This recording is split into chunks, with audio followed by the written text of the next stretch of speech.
live. All right. Well, welcome back for a follow-up session of Tomb of Annihilation. Surprisingly, 2 weeks in a row. Um, so anybody else want to do the recap, or you just want to have me do it? I can do it if you want. If you won't want to do Sure. it. I think I'll step back and I let don't you mind doing there. it. Well, last week we were in the jungle for most of it. Um, we got through some navigating through the jungle, and then we actually wound up getting lost one day and accidentally stumbling upon this group of merchants, essentially, who had been killed in the jungle. Fought off some goblins and got a pretty good hoard of gold out of it, only to spend all but 139 gold of it each when we saw this gnome who lives in a trunk for what was it, 6 hours at a time? Yep, 6 hours a day. 6 hours a day he lives in this pocket dimension in a trunk, and he was willing to, for some pretty good discounts, sell us a bunch of items. We got some potions of healing, a scroll of feeble mind, some like great sort of life stealing. We got a +1 bow, longbow, bracers of defense. And then we were like, "Hey man, we'll get you to where you're going if you come with us." And then the next day, we get ambushed by a wizard and a bunch of assholes in the jungle, and they blew up my bubble and then dropped like 14 fireballs on us, and we all died. It was like four. And then we woke up, and all of our survival stuff was gone, including our beast of burden and the dude that we told that we would get him where he was going. So pushing past that travesty and disaster, we continued towards Omu, and we got there. Spent the night at the top of like the waterfall, overlooking the city of Omu. Chester had a couple visions. One of them of being down in Omu with corpses littering the streets, and a skeletal figure with glowing eyes walking towards me from across the city. And then we went around to the sort of guard post entrance of Omu, and in the guard post there were a bunch of etchings that seem like foreshadowing, so we wrote them all down. And then we moved into this complex to try to find a place that we could check back into each night, or every day or whatever if we needed to. And killed some dogs that were eating some people, so that maybe we could eat their tasty, tasty flesh, since we ran out of food. Dog, the other white meat. You certainly did screw the kobold on that last one with the merchants. So I'm going to give you the description of what Omu looks like again, Okay. and a couple other descriptions as we get started. So, the jungle parted to reveal a dead city enclosed by sheer cliffs. Ruined buildings and stone boulevards rise like ghosts from the floor of the misty basin. Colorful birds glide overhead.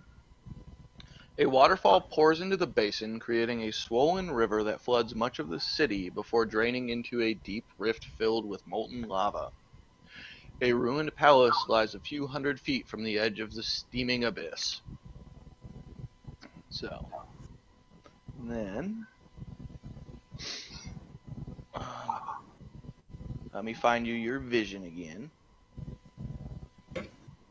just to make sure you have that in mind also.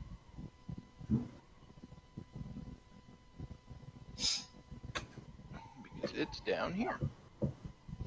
So what our friend Benning got added to his nightmare fuel was a city of magnificent whitewashed buildings stretches out before you. Sunlight sparkles off a glass dome and windows, yet all is not well. Black smoke coils from the fires across the city, corpses litter the streets, and wraiths circle the rooftops like vultures. A sphere of utter darkness grows out from the heart of the city, blotting out the light as it expands towards you. You turn away, and when you look back, the darkness is gone, the city is half flooded and overgrown with ruins. And every night that Benning takes a rest, he sees that vision again, and he is standing in the city as it's falling into ruin, and sees a skeletal figure walking alone through the dead streets. He wears tattered robes and holds a skull-tipped staff, and his sunken eyes contain points of dead light. With each dream, the figure gets a little closer. So is Yeah. Benning naked in these things? I haven't had a chance to look yet. Because that could mean something too. And I'll give you guys the graffiti again, just so it's fresh in memory for anybody who didn't write it down. The graffiti in that guardhouse read, "Fear the fangs of Rosnissi. Eric, I've gone in search of the 9 shrines. V. The puzzle cubes are the key. Beware the frog monster. Who is Unk? All hail the king of feathers. The snakes are not what they seem. And Kubazan equals bravery. Shangambi equals wisdom. Moa equals question mark." And I'll drop that into the chat again just to have it there for you. I do have one question. On this sort of life stealing, even though it doesn't do any extra damage per se, is it still considered a magical weapon when hitting creatures that need to be hit by magical weapons? Yeah, I would say so. It is. I see Benning's got his familiar in the background. Yep. Okay. Now, finally, we have the walled compound where you guys currently are at. Smoke drifts lazily from a walled compound. The gate lies in splinters and scorch marks deface the buildings. Near the center of the compound is a plaza littered with charred human corpses, and one of the corpses being torn apart by a pack of wild dogs.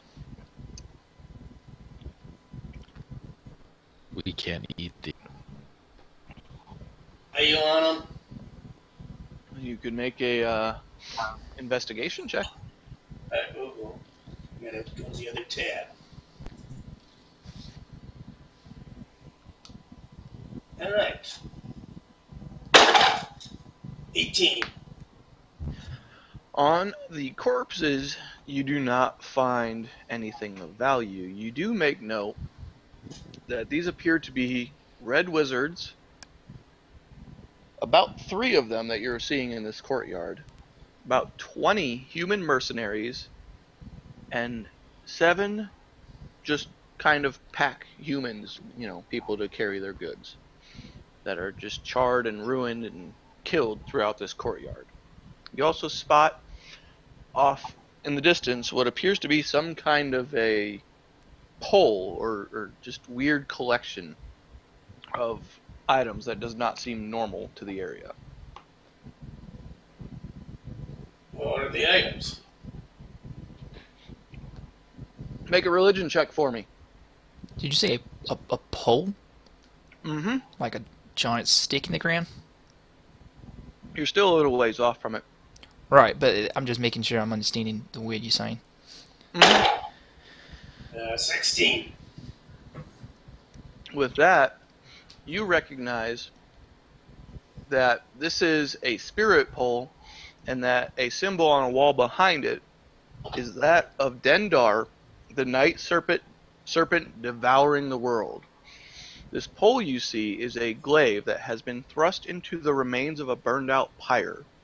Charred snake skulls and blackened inhuman vertebrae are lashed to the spear. And on that wall behind it, you see a symbol has been dabbed in ash, and it is a snake curled in a spiral, gripping a circle in its jaws. Does anyone got detect magic to see if that glaive is anything? Actually, yes. Give me about 10 minutes, and I cast Detect Magic as a ritual. Okay. And that's a 30-foot range on it, correct? Yes. That glaive does not emanate any kind of a magical aura. but about at the very edge, you do detect a little bit of a magical aura.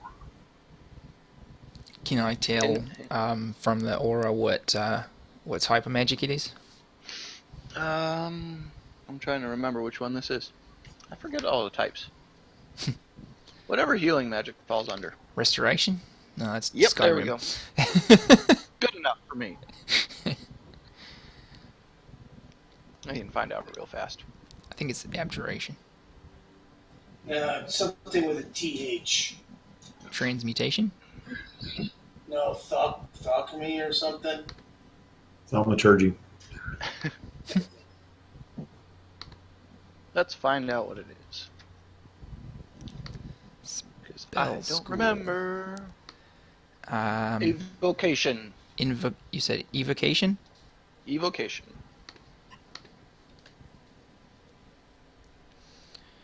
Alright. That's like elemental stuff. Well, given the fact that And it's pinging up in this area for you. hang on, let me zoom out. May not be able to see it if you have dynamic lighting on. Oh, there it is. It's up in here.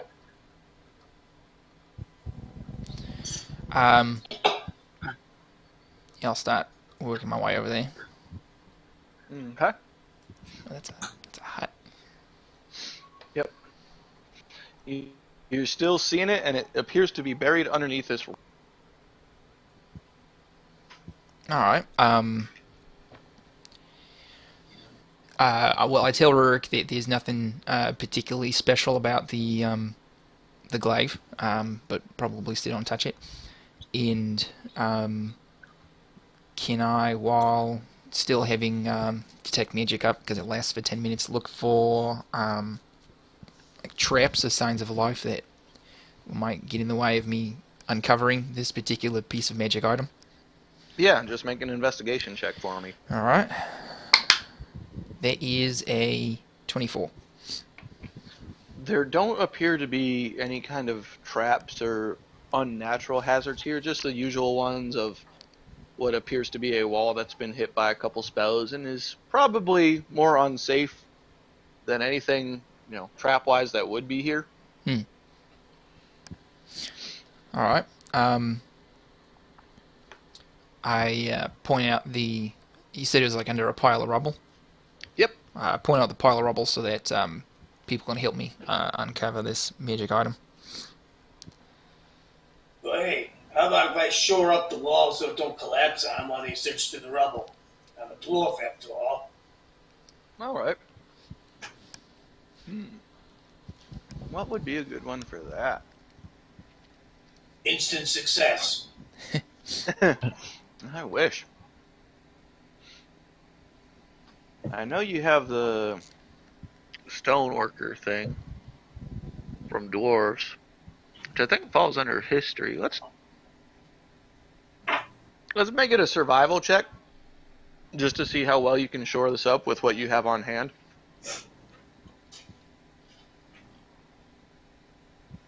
At 14, guys. You might want to be a little careful.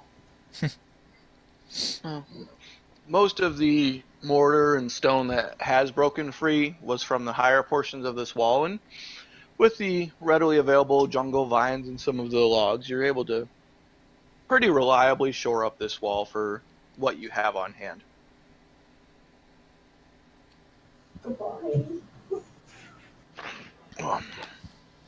So if the wall's shored up, I guess I'll help dig through the rubble. Hey? Alright. Since no one else seems to be coming up.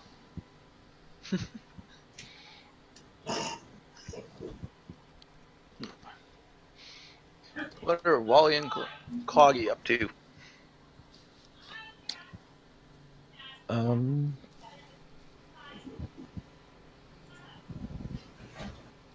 do we find? Hold on, I gotta go see what's going on in the living room.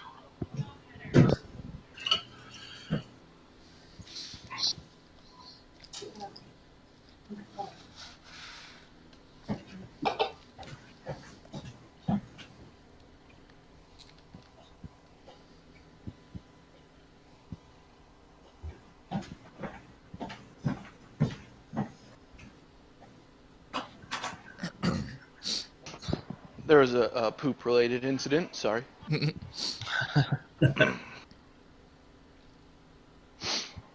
Okay, so as you guys are digging through the rubble,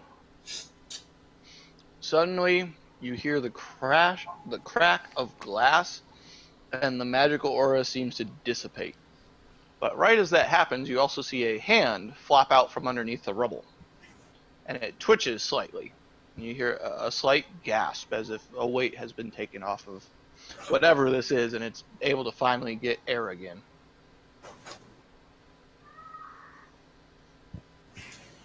So there's a person under there? Looking at the hand, it looks humanoid. Alright, I'll start digging him out. So, as you guys dig further and further, you see an older gentleman who has been buried in the rubble and seems very, very exhausted pop up. So, if I can get my mouse to cooperate. There we go.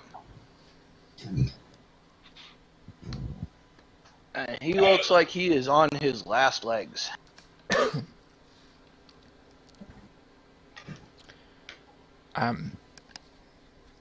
Does it say anything to us? Oh, thank God. I've been buried under there for 3 days. I thought I was going to die. 3 days. You still might.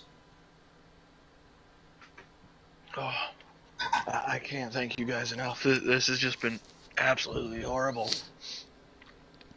How did you come to be buried under part of a wall? Well, about 3 days ago, the Red Wizards that are combing the city chose to make camp here, and we were attacked by the UNT, and, well, one of their spells hit the wall I was hiding behind, and I got buried and I guess overlooked, and there I laid for the last 3 days. So you a red wizard or one of the pack animals? I was hired as a translator. So you're a sage. What Yes. languages is it you were hired to translate for? They hired me to translate Old Omun, and they pay really well, so that's why I agreed to come to this accursed place. Olomuin, eh? Any idea what the word Moa means? Does it mean anything to you?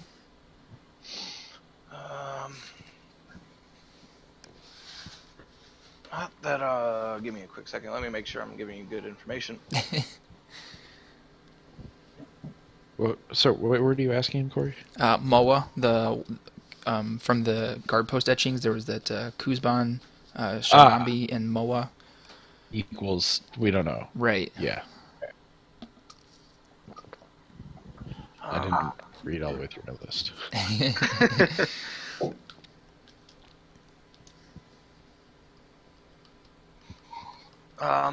I'm thinking it's one of the 9 gods, but honestly, I'm too tired and weary to give you any kind of clear answer right now. Oh. Okay.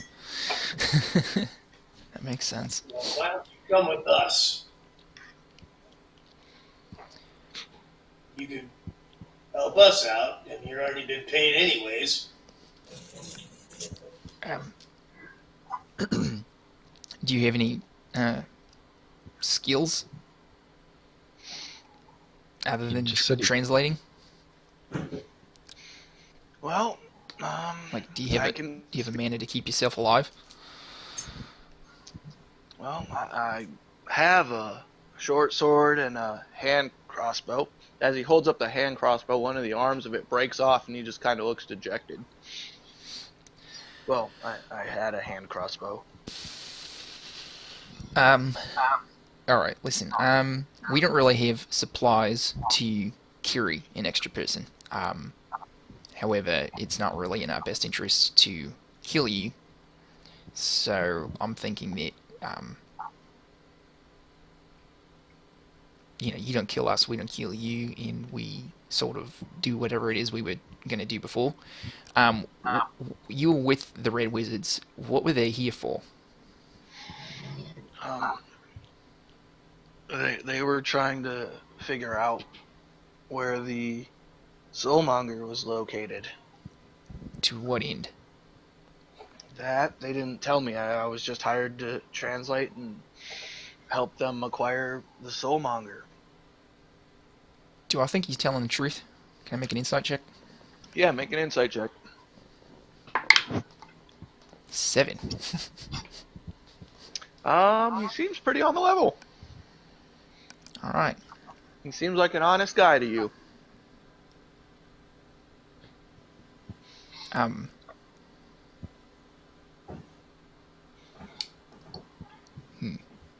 So you said the UNT attacked you, your group. How did you wind up here in this building by yourself? I wasn't hired to fight. I was hired to translate. So they had me seek cover when we got attacked. And well, wall got hit, wall fell on me, and there I lay. All right. I personally, as Benning, just have one last question, and that is, were there any signs prior to this attack of the UNT attacking you? Not really. I mean, the usual jungle creatures were crawling about, and there were some snakes out, and some, birds and lizards here and there, and really, they came out of nowhere. Right.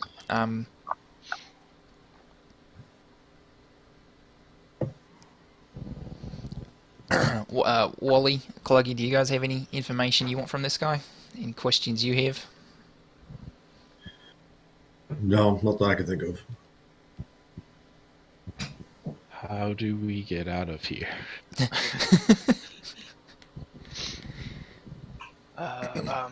Probably go back up the way you came. That's a pretty easy way in and out. Do you have any puzzle cubes? No, I personally don't. Do What you does know where that they mean? are? I'm sure at this point the Red Wizards have acquired some. They've been here for a couple weeks now. How many Red Wizards were you with? Well, initially there was the 3 here, and there were another few that were running around. I think it was somewhere in the ballpark of 4 or 5 of them in the city here with these additional 3, so about 7 wizards total. All right.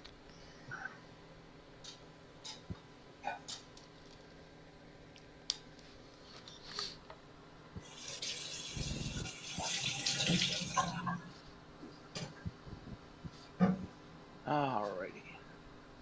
Well, it is getting later in the day now, so if y'all would want to take a rest or if you want to keep trudging forward, just let me know. Well, I'd like to find a building to rest in that isn't mostly crumbling, if possible. You can make a perception check for me if you'd like. I could certainly try. 11? You do notice that it's not so much a building, but there is a oddly square depression in the ground. An oddly square depression? Yep. That seems strange. Well, it is oddly.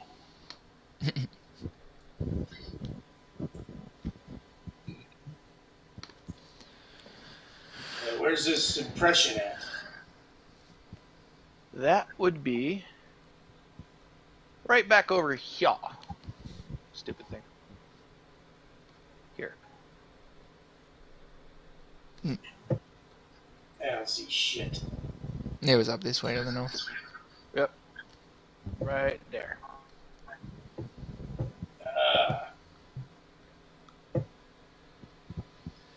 There's a lot of stuff here. Mm-hmm.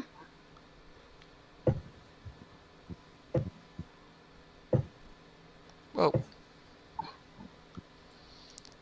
So you're saying the depression is up here? Yeah.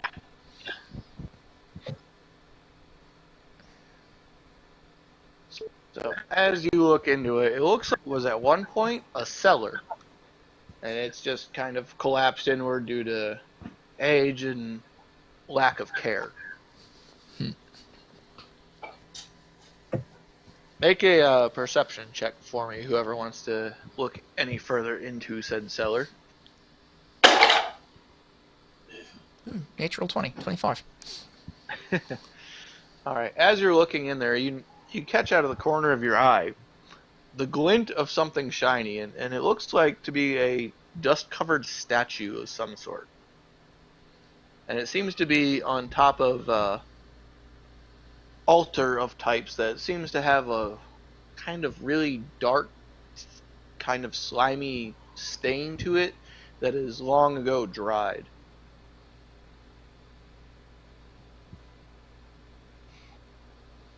Is it rust colored? It would be rust colored. Ugh. Bloody sacrificial altar. Unintended.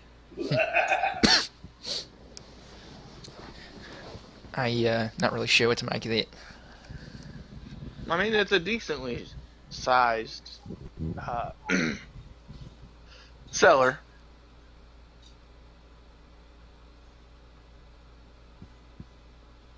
Do we get like a weird feeling, like a dark, evil presence type of thing?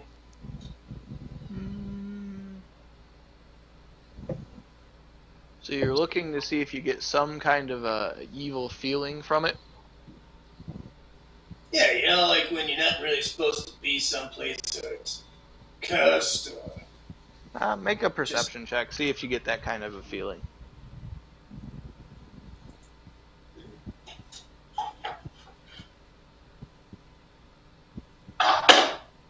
12. I mean, it beyond being a spooky cellar type deal, it doesn't feel very off. Just kind of, this is weird.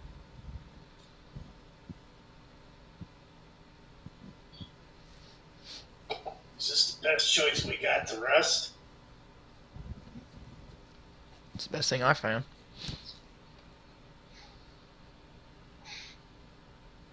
Make a investigation check for me while you guys are down there.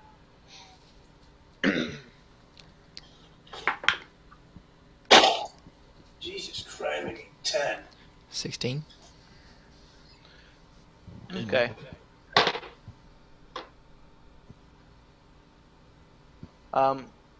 You notice that there are some small bones down there. This seems to be a golden effigy of possibly one of the gods of Omu. Is there any writings on it? There's not writings on the statue per se, but there are writings in the blood on the altar. In Old Omuan. Alright, I guess then, unless anybody else has anything they want to do, I'll cast Comprehend Languages to try to read it. Or just get that scribe back. I'm just gonna stare at it really hard and try to figure it out.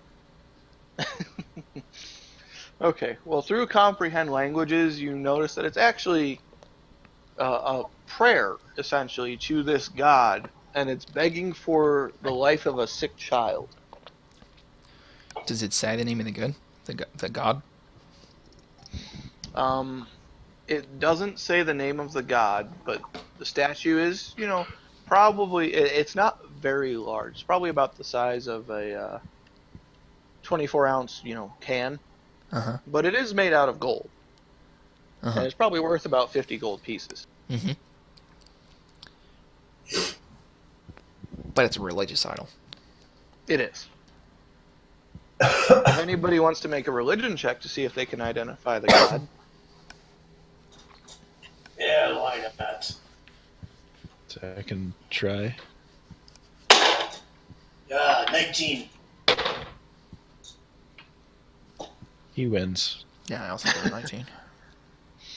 I got the 7. Regrettably, it is an old Omuan god that Rourke gets an inkling he's heard about before, but he can't quite put his thumb on which one it is.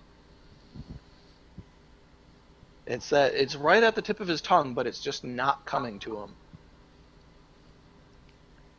That was a waste of 19. Can I pick this thing up? Yeah, go for it. Alright, so I'm going to pick it up. You are now holding a golden idol worth 50 gold pieces in your hand.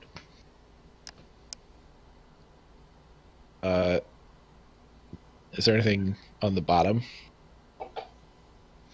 Nope, nothing on the bottom of it. It's just a gold idol that was set on this altar so somebody could offer prayers to it. Okay. All right. Does anybody have any objections to staying the evening here in this cellar with my dome? Hopefully, nobody comes by and fucking casts a spell on it. No, no objection. Oh, crap. Just choked on my own spit. All right then. Well, I cast alarm around the cellar and then the dome inside the alarm spell. Okay. So, with that, you guys are able to set up watch for the evening if you so choose. I'll be first. I'll take second. I'll go last. So you guys are setting up watch in the cellar? Mm-hmm. Alright. Okay.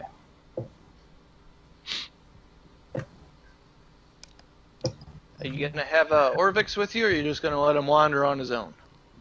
We don't really have the stuff to feed another mouth, and don't necessarily need an old Omuan translator Really? if I have comprehend languages. I don't really Alright. trust. You just gonna let this guy die on his own? Let him figure it out on his own. Yeah. Well, with that, he takes his leave of you guys and proceeds to exit the city. Good luck. Bye. Hope you don't die. You too. All right. So as you guys set up for, I'm assuming I'm just gonna move you guys all up northward here. So you're all in the same spot. So who's taking first watch? I am. All right. Second. Me. All right. Third. I guess that's me. And last watch. I Yo. am. Wasn't Wally the one that missed the watch the last time? Nope, that was Kaziri. That was Kaziri. No. So, Wally, you're taking the last one? Yes. Alright. Rourke, can I get a perception check? Hopefully.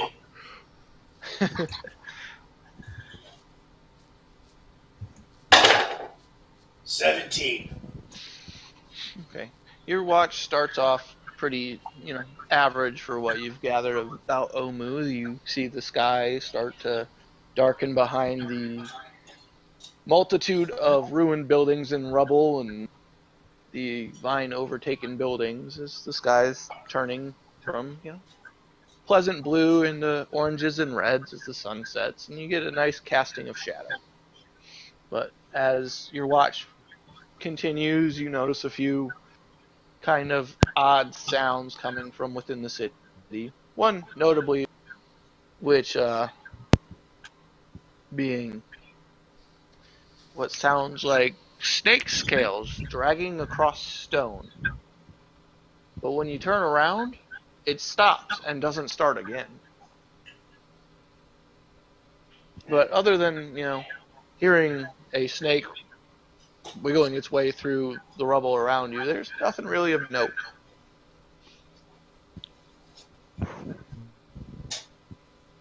How about Benning? Can you roll one for me? Well, before I go turn in, I'm talking to Benny and letting him know what I heard, so he's aware something might be out there. All right. I rolled a 17 for perception. Okay. As you turn over watch and Rourke, hands off the information, the night continues to get darker and you start fading more into the dark purples and blues of what night really is, and you get a few of the less notable stars from city areas begin to poke through, and you also end up hearing snakes slithering through the ruins behind you. What do you mean, like behind us, like in the building that we found that guy in? They sound like they're basically going around the top of the cellar where you guys entered in and put your hut up, and just kind of, you know, missing the edge of it, and you hear the slap of a tail against it, and then they go off and quiet. Hmm. Uncle Sean, I'm getting a lot of echo from your microphone.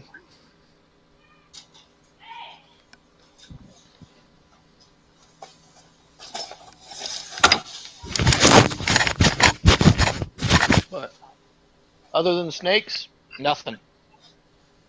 How about now?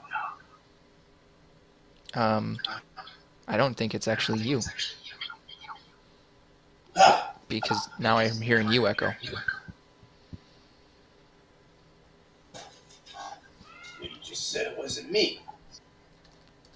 Right, which it's never you when it's your microphone causing the echo. I think it might actually be my dad's computer. Maybe it's acting all funky today. Okay. All right. Well then, What's your judgment? when I tend to watch for Cluggy, I let him know that both me and Rurik have hid snakes slithering around.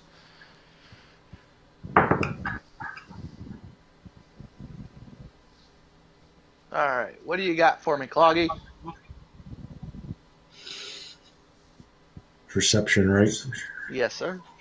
8. Okay, luckily this one's really easy for you. So, versus what the other guys have told you and the fact that you've been actively listening for the sounds of snakes, you hear something that you can almost completely with 100% confidence say is not a snake. You hear a tremendous roar echo through the city. Almost as if in a response to this roar, mosquitoes, wasps, insects, and all of the noises of the city go silent.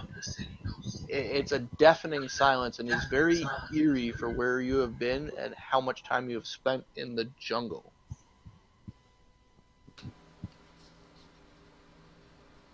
And it's really hard to identify where it's coming from because it echoes often through these ruins. Was that roar loud enough to wake us up? What's your passive perception?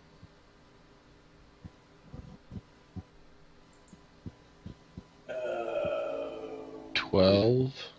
15. Where do I find that at? Uh, Passive perception, 12.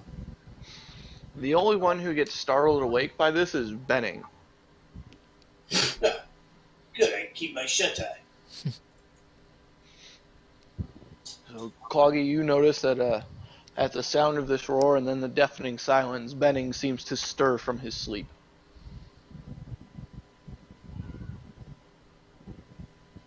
Okay. I guess I look at him and say, dude, what the fuck was that? I was hoping you had an idea. Nothing comes to mind, but everything seems to be afraid of it or aware of it. Is there a way to figure out if it sounded like more like bestial or Dino-like? what was that? Dino-like? Right, just more like bestial or like something not of this plane, like something from like Um, you know the abyss or some crazy shit like that. Can I get... Let's do a animal handling check and a nature check. One from each of you. Because you guys are going to work together to try and figure this out.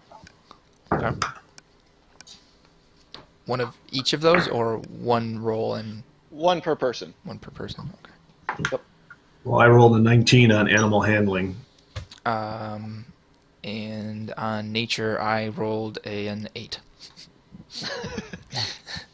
Well, thanks to Cloggy and his attention to detail when it comes to survival and making sure you guys have food and whatnot, with great aid from Cloggy, you begin to piece together that this is distinctly similar to a T-Rex, but the resonance and how deep it was makes it sound that much bigger than a T-Rex. Early Jurassic Park 3 is Spinosaurus. Yeah, kind of along those lines. Interesting. Sure wasn't a copy. But as you guys come to the conclusion that this is a very, very large form of some kind of T-Rex type animal, the noises of the background begin to build up again, and you begin hearing the normal jungle sounds that the rest of the watch passes without it.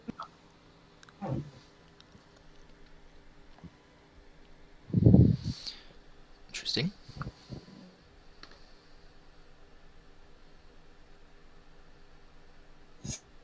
For whenever you want to turn. Cluggy, go over and shake Wally.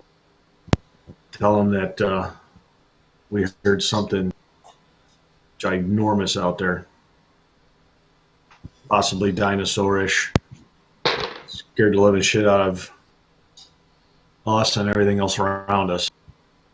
And then it went away. So I don't know what else. Oh, good.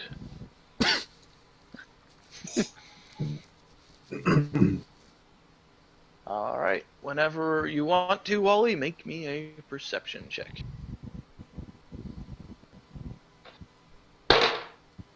12.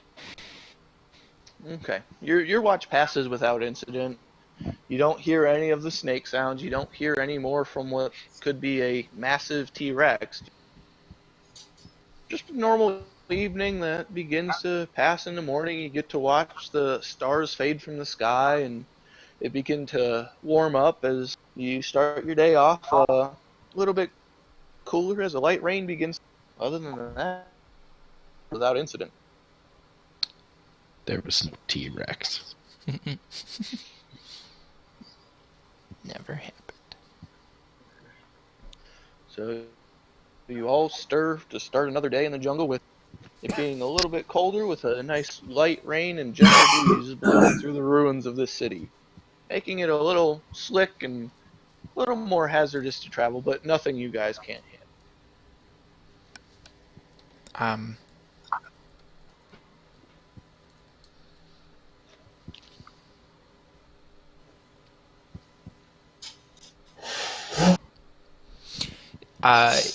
Taking like a few minutes, or maybe up to an hour after we wake up, is there anything else of interest in the sort of complex that we're in?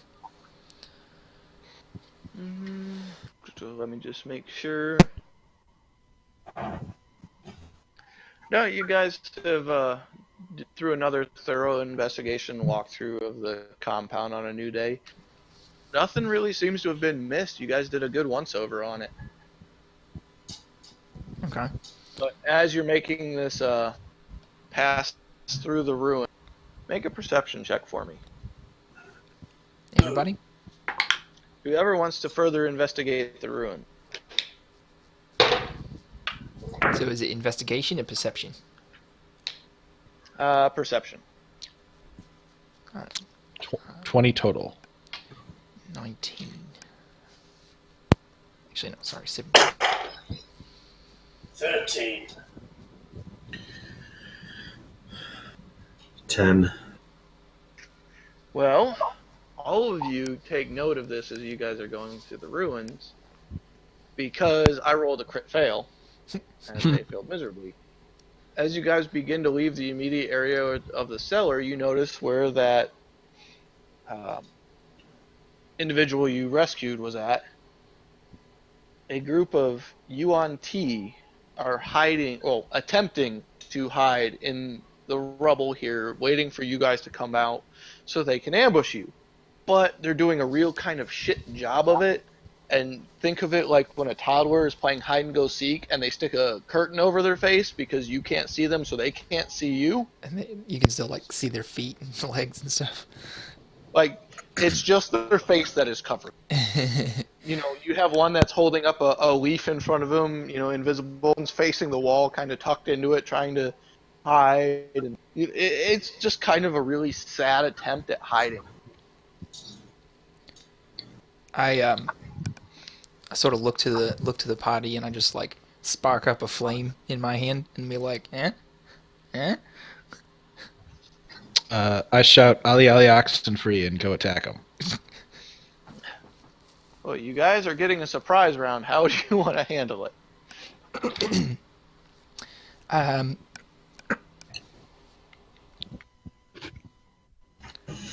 Personally with a fireball. Hopefully before Wally gets there. Let's hope. Ready saving throw, correct? Yes. Okay. So where are they? Right here. What do I need to beat? It is a DC 16. Okay. That's...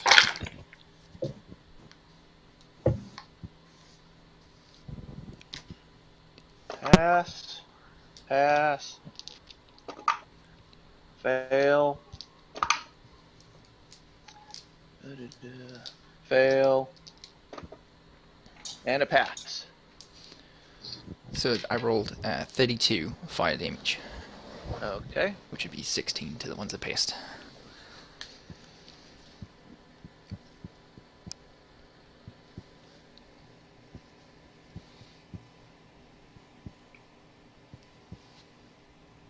My computer's running a little slow today. Are these guys on the map? Yeah. I don't see It it. should be right below you guys. It's the Fog of War.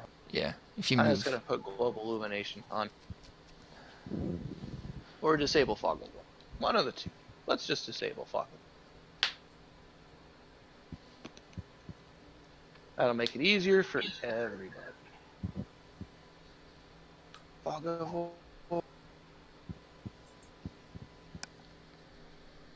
There. That better? Alright. So, you guys get your surprise round. All of them are still up, though very haggard by this fireball.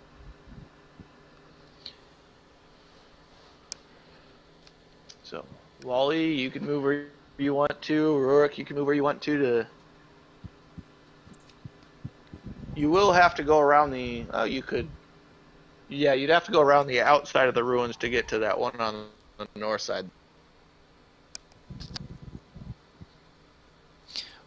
Where we could exactly jump would this we have been? little So you said that we were given wall here. given the complex a once over. Where exactly would we have been at where these guys were trying to You all would have ambush us? been pretty much right about here.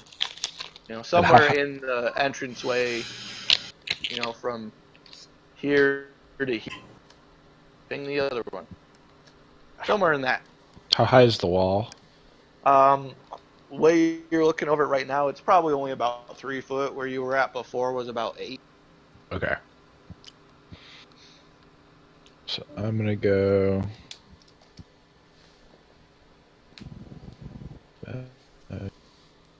So can I attack? Yeah, you can get a surprise round. Just who do you want to attack and what do you want to do? 25. I'm gonna swing my sword at him. Do it. 18. That'll hit.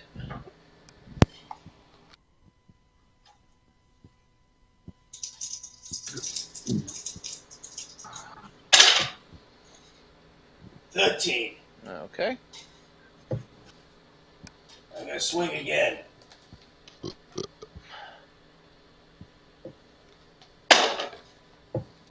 $15. That one will hit too. Ooh.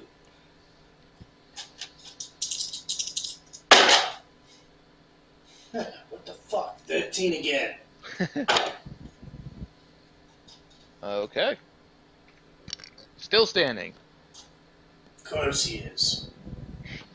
Didn't I What steal life from him? That's only on 20s if I'm not mistaken. I don't know. When you cut somebody open, part of their life is leaving anyways, right? Huh? All right, I'm going to punch him, Alrighty. and that is a 20 to hit. That'll hit. Assuming you're going to the top one. Yeah. Okay. For a 7. Wait. Yeah, 7 bludgeoning. Okay. I'll punch him again. 23 to hit. That'll hit. Another 7. And then I'm going to you make an unarmed strike as a bonus action. 12 to hit. That just barely hits. Nice. 4 bludgeoning. Okay. Anything else you would like to do? Nope. Alright, Coggy, anything you'd like to do in the surprise round? Sure. I want to move around Rurik.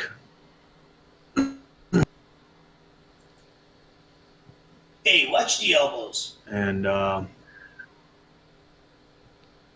shoot firebolt at Q-on-T here. Okay. It's a ranged attack. 11 to hit. That just barely misses. All right, so I will continue towards him then and attempt to melee.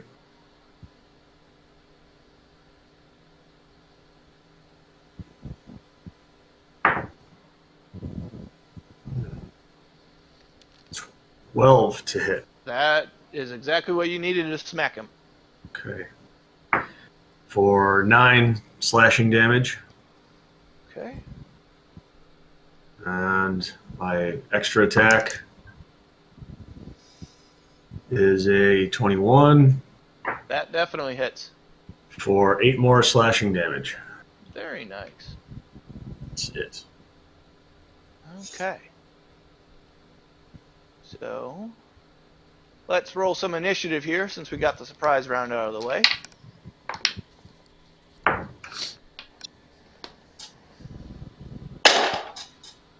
Benning, what do you got? 17. Okay. Wally?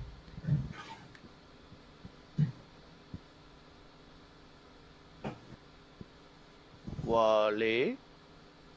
I was muted, sorry. I rolled a 1, so it's a 4. Alright, Cloggy? 17. And Rurik? 9. Benning, what is your dex modifier? Plus my dex modifier or my initiative modifier? Initiative modifier. Plus 7. Shit. Cloggy? Plus 4. Alright, Benning's gonna go first. Out of the two of you. Alright, regrettably, you guys aren't up first, though. It happens. So, Well, if you feel bad about it, then switch it. I don't feel bad about it at all, so. It really wasn't regrettably. It was like, ha. So, number 3 here is gonna come up to Wally there, and he is going to make 2 attacks at him with a scimitar. That is a 16. Will miss. All right. Second one is a 24. Definitely hits. All right. That is 9 slashing damage. Okay. And he is also going to, as a bonus action, try and cast Suggestion on you. Is that a saving? I cast Counterspell. Okay. Well, it's only at 2nd level, so it should fizzle out immediately. Yes. All right. We'll end his turn. Benning is up.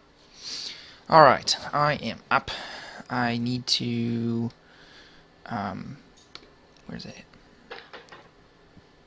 Power Surge. All right. Okay, so I would like to start by casting. Can't really do that.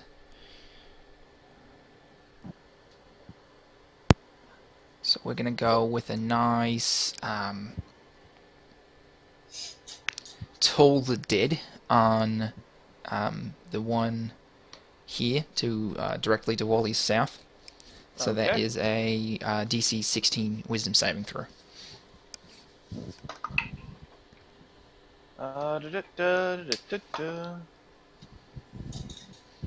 Well, he made it. He met it. He met it. All right. So that doesn't do anything then. And then I will follow up with a firebolt at the same one. Okay. So that is a 18 to hit. That'll hit. That's going to be 11 fire damage plus I'm going to burn one of my power surge slots to deal an extra 3 force damage, so 14 total damage. Right. He is still standing. And that is it for me. All right. Clogger. All right. I'm going to attempt, for my bonus action, to poison spray this one that I'm engaged with. Okay. So it's a Constitution saving throw. Okay. What does he got to beat? Meet or beat a 12. Got an 18. Wow. All righty. So then I will continue to attempt to waylay on him with my battle axe.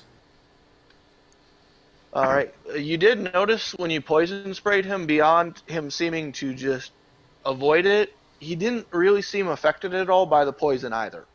From what he did inhale, it seemed to do absolutely nothing. 10 for 14 to hit. That hits. 8 slashing. Okay. And Still standing, looking real raggedy. extra attack. Also 14. Yep. And 10 more slashing. And he goes splat. Cool. How does that poison feel now, dickhead? He seems to be choking on it as he's laying face down in paste form on the ground in it. Yeah. Paste form. That's no, that you're not choking on poison. That's your own blood, son of a bitch. All right. My movement. I'm going to. Actually, no. I'm not going to move. I'm going to stay right there. I'm done. All right, we're up to one of the other Yuan T. And he is going to... Let's see here. Gonna make 2 scimitar attacks at Rurik. That is a 10 and an 11. No. But he is going to attempt to cast Suggestion on you also. No. Yes. No. So that is a DC 13 Wisdom saving throw. So if it says wisdom +2, do I get +2 to it? Yeah, for your saving throw, yep. Roll wisdom and add whatever the saving throw says it is.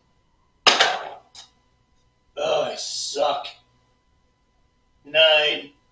So with that, you basically fall under his control. And in case you don't know what it means, on a failed save throw, it pursues the course of action you described to the best of its ability. The suggested course of action can continue for the entire duration. If it can be completed in a shorter time, the spell ends when the subject finishes what it is asked to do. So he is asking you to attack Benning, which would be the wizard who threw Fireball at you. Well, doesn't that go against... Isn't it kind of like Charm when it's against you? Something totally against you that you get another save or something? Nope. You just have to follow through with it. Until either this Yuan Ti dies, or you complete your action. So I gotta go attack Benning? Yep, you're basically commanded to attack Benning. Mind you, I said attack. I didn't say... Well, if I'm rolling to hit and I hit, what do you want me to do? That means you still have to make your attacks for that turn against him, but as soon as you've completed your attack action on that turn against him, the spell drops. Okay. Do I attack now? That would be not yet, because your turn hasn't come around. You'll perform whatever is required on your turn. Oh, so I should just stay here. But it is your turn now. Just like making me move around, do you? Yep. Sorry, Benning. Can't control myself. Uh-oh. So, that was a 24. No, I'm sorry, it was a 20. That'll hit. No, it was a 24. Okay.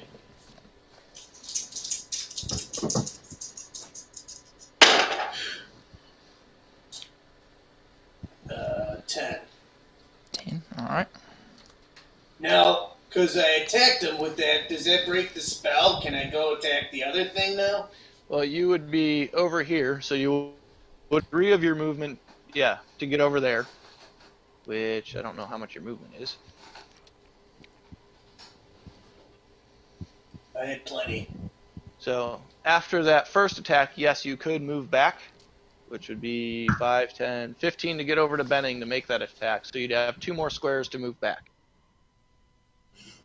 So you would end up somewhere in the ballpark of about right there. But if you have a ranged attack you could do that as your second attack. I got my crossbow. Do it if you're cool. Ooh. It's 23. That'll definitely hit. At the one that suggested to you to do something? Oh, yes. 8. Okay. How come my guys never died? Cloggies do. One of you's just better at killing things, I guess. I'm done. All right. Anything else you would like to do on your turn? No, I think that's it. Get my greatsword back out. All right. So that means we are on to... Oh, wait a minute. I got one quick question. What's up? With my crossbow, because I got that feat, I get 2 attacks with it. With... What'd you take? Crossbow expert? Yep. So that would be up to you if you wanted to do the 2 attacks with the crossbow, or 1 attack with the crossbow and 1 attack with your greatsword. Because one of the attacks on your turn, because you get 2 attacks, has to be against Benning. I already did that on betting, so okay. I was Yeah. trying to see if there's a loophole, Now, you could have used both of your attacks to been able to fire your crossbow, but either way, one of the attacks had to be against Benning. But you do have a bonus action to attack with a hand crossbow if you're holding. Yeah, I don't have a hand crossbow. So you wouldn't be able to then. Strength of 20, wouldn't a light crossbow be like a hand crossbow? Different designs. Just means it's really easy for you to pull back versus a hand one, which you can use one. What's the point of having a 20 strength when it still can't do anything? Because it's 5e and it doesn't make sense sometimes. Alright, well, there you have it, I'm done. Alright, then we have Yuan T's up again. That one's gonna come over there. One's gonna make an attack at Wally, and one's gonna make... Alright, so Wally, we're gonna go 2 bite attacks against you. Cool. That is a 19 and a 17. The 19 hits. The 17, I'm never going to understand. Meets it, beats it. I have a 17 AC. So then that hits also. Okay. So, from the first attack is going to be 4 piercing damage and 7 poison damage. Okay. From the second bite is going to be 4 piercing damage and 6 poison damage. All right. Alright. Wally, you're going to get the same treat, or not Wally, frickin' Cloggy's getting the same treatment. First one's an 18. And the next one is a 13. Do either of those hit you? No, they do not. Alright. This Yuan T goes to make 2 bites at you. The first one just kind of sinks into your armor slightly and almost chips a tooth. The second one just glances right off. And we are down to Wally now. Cool. So I'm going to punch the... Alright. And that is a 14 to hit. That hits. For 5 bludgeoning. Alright. And then I'm going to punch him again. You can go right ahead. That is a natural 20. You punch him right in his human head. For 8 bludgeoning. Okay. Still standing. And then I'm going to Flurry of Blows him. Damn. Because I want him dead. That hits. 4 bludgeoning. Still standing. And then a 12 to hit. That meets it, beats it. For 7 bludgeoning. He looks like he's getting real close to death. Why won't you die? Oh, so I hit him with a Flurry of Blows, so I'm going to try to knock him down. Okay. So it's a dexterity saving throw. It's open hand technique. What's he got to beat? 13. He got an 18. Cool. Stop rolling so high in saving throws, you dick. I can't help it. I need to switch dice again, I think. Alright, anything else you would like to do? That is it. Alright, we're back to the top with... Where'd he go? This guy right here. So he's going to start off by trying to make a suggestion to Wally, which is a DC 13 Wisdom saving throw. Wisdom.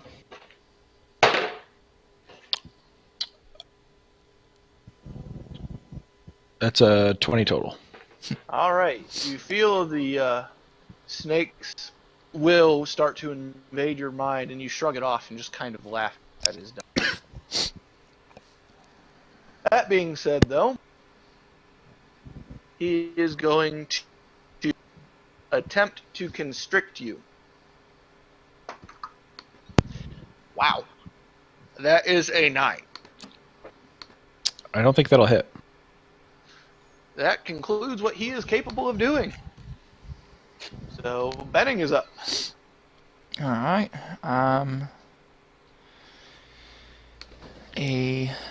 I'm gonna use my token here real quick to measure something, if you don't mind. Okay. Because I want to cast a spell. Alright, yeah. So, where I'm located currently, I would like to cast Shatter. So, How would you... Okay, so you're not moving there. Okay. Right, yeah. Those 3 UNT is need to fine. make Constitution saving throws, DC 16. Okay. That is a fail. That is a pass. That is a fail. Alright, and they take 3d8 thunder damage. So that is 16 thunder damage. Okay, and half on a pass. Yes, half on a pass. You manage to shake one of them to death. See if you can shake the other one to death. Nope.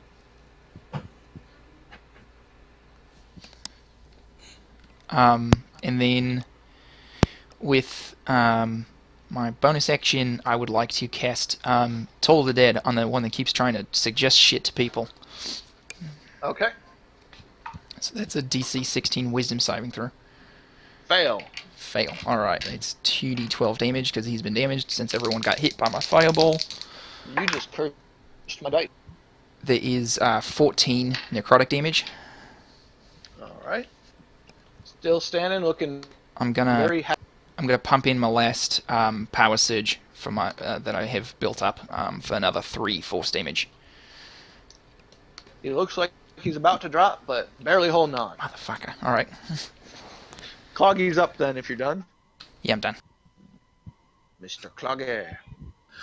All right.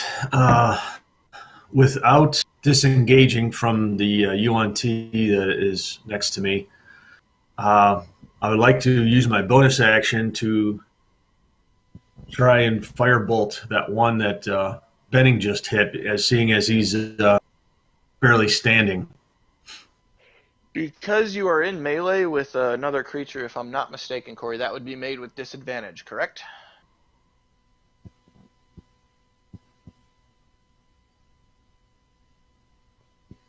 I don't know what happened to Chloe, but I think you're right, Mike. I think it's still disadvantage. Let me double check just to be sure, because I don't want to give you bad information. Yeah, if a foe is next to you, they would have disadvantage. All right. I'm going to try it anyway. Okay. Just for shits and giggles. Wow. Natural 20 and a 13. The 13 becomes... 13 hits either way. Okay. It becomes a 17 anyway. So 2d10. Shit. I just saw these things. Here we are. Oh, gosh. That's only 5 fire damage. Well, as you launch the firebolt into him, it manages to seep in the cracks of his scaly flesh that Benning managed to generate and starts to incinerate himself from the inside out and demises. Cool. Demises. So then I am going to use my main action to melee with the one that is next to me. That becomes a 21 to hit. Mm-hmm. And 8 slashing. Yep. And extra attack is also a 21. All right. And that is 7 more slashing damage. All right. Hold on. I got to go check on something. Okay. Mike's out being crazy this morning. Yeah. I forgot that I had a bunch of these second level spells that I have.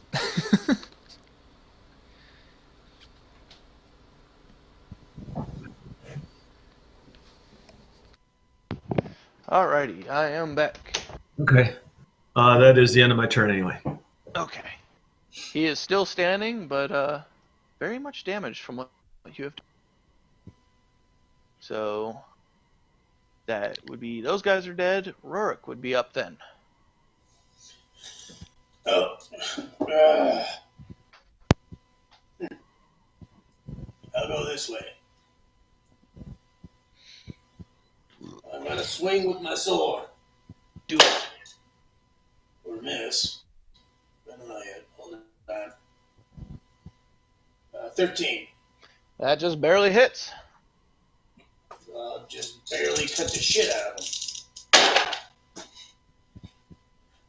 him. And my usual damage is 13. Alright. You managed to cleave this Yuan Ti in half, and now there's a bifurcated Yuan Ti in front of you. Does it turn into another UNT? Do they reproduce by budding? No, they're not Hydras. So can I use my crossbow and shoot at this guy? Yeah, you could shoot. Let me do that.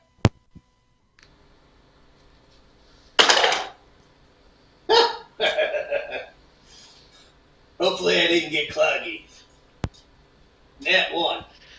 So as you go to load your crossbow and fire, right as you're taking aim, a jungle insect flies in front of your face, obstructing your view, causing you to shoot a crossbow into the air, nailing one of the birds flying by. You hear a quack, and it splats right in front of you. I got dinner, guys. What does that bring Rurik's animal total kill up to? I think that's 3. I think so. Anything else you would like to do? Yeah, I'll move closer down. Okay.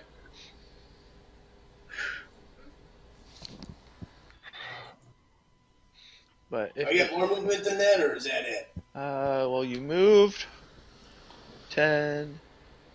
Nope, that would be about as much as you would get with 25 movement. Fucking stubby legs. That's what you get for being a Taterman. What? All right, so You're a little potato person. A Taterman. Potato bastard. I should have you open when I had the chance. you should have taken advantage of it while you had the chance. You could have blamed it on the Yuan Ti. I forgot. That's downright insulting. I forgot I used to call Grumble a Taterman. But he was good people. All right, so I'm assuming that ends your turn. Yeah. All right. It's this last Yuan Ti's turn. He's going to attempt a suggestion on Cloggy, which will be to protect him. So DC 13 Wisdom. I believe I got it. I rolled a 12, and my modifier is a 1, so yeah, 13. Meets it, beats it. You start getting this urge to protect this Yuan Ti that's next to you, and you go, no, fuck you, snake person, and your resistance to poison. So, seeing you shake this off, he's going to make 2 bite attacks at you. First one is going to be a total of 20, It's and the second one is a 10. obviously. So you're going to take 6 piercing damage, and you're going to take 10 poison damage, and with that being the fucking coward that he is going to try and flee. Opportunity attack. Yep. You? You are not within melee. I had a That is crossbow. That is a 25 to hit That'll hit. for 10 slashing. Alright. Right as he goes to run away from you, you go in for a big old swing from him. And how would you like I want to catch him right in the middle of the back and split him like the frickin' sardine that he is. Alright, so you take your, what do you have, an axe, if I'm not Yeah, mistaken? Balak. An axe, and you go to swing at him as he tries to flee from you, and you catch him dead center of the spine on an upward swing, and your axe starts, you can hear it before you see it, and his spine starts to split dead down the middle, and as your swing follows through, just from the middle of his back up to his head, there's this just nice, perfectly clean cut through it. And he just turns into a pile in front of you. Bitchin'. So, upon further inspection, now that you guys have had some time after, laughing at their complete failure to hide and uselessness, you saw that there were 2 Yuan-Ti that had human bodies with a snake-like head. There were 2 with a human head and body, but with snakes for arms, which was the one Cloggy just cleaved in half. And there was 1 with a human head and upper body with a serpent lower body instead of legs. So, I mean, this is sort of me metagaming here a little bit, but that sounds like we hit each of the type of UNT Melisons. Yes. Okay. Does Benning know that? Give me a second, guys. I can make a phone call. Yeah. Make like a history check? Yeah, make a history check. Alright. Yeah, I fucking know that shit. That is a 25. You don't know shit except for that. Except for that, yes, you do know that. I'm sort of playing around with the corpses to try to understand why they're not People. the same. Make a perception check for me. 15. So as you're poking through the one to your south, you hit something hard that isn't snake-like or paste-like, and you pull out a longbow. It's something hard that's not snake-like or paste-like. And so you pull out a longbow that is painted and carved like a serpent with tiny amber gemstones for eyes. And it is very artistically done. And it is worth about 250 gold pieces as an art object. Cool. Interesting. Would it be possible to take a short rest? I mean, you can certainly try. Just like a half an hour? You can certainly try. Well, that doesn't sound Let's promising. try. Just trying to think of something productive to do while Rurik's on a phone call. Speaking of which, it's a fucking phone.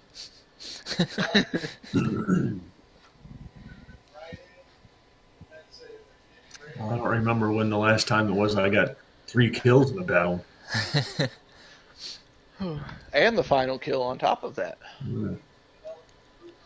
So, as you guys are taking your short rest, make a perception check for me.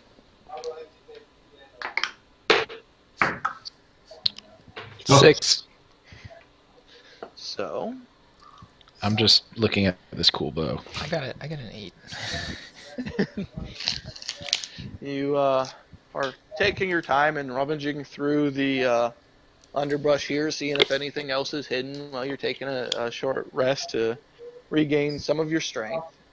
And you end up finding 16 cinderberries growing in one of these bushes as you're rummaging through.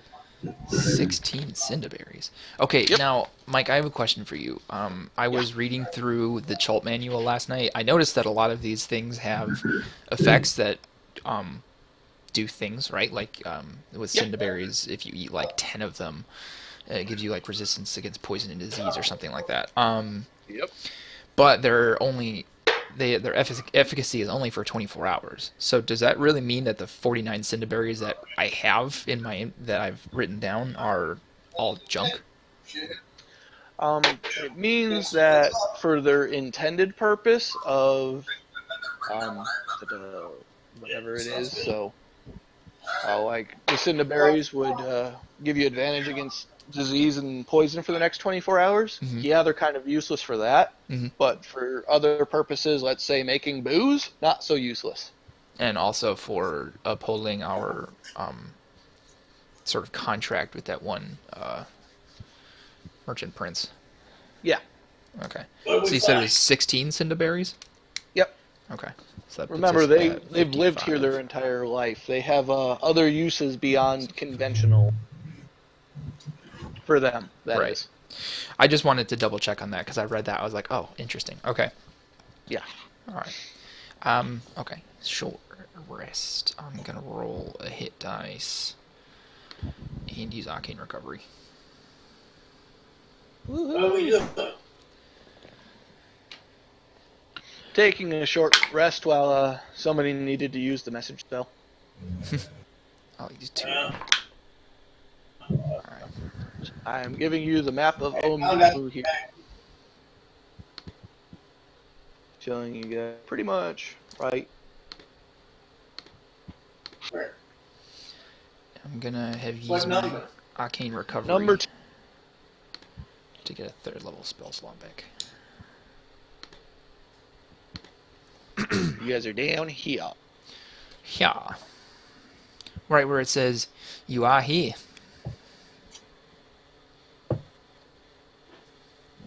Have fun and interactive film. Specifically found a bullseye. Sorry, what?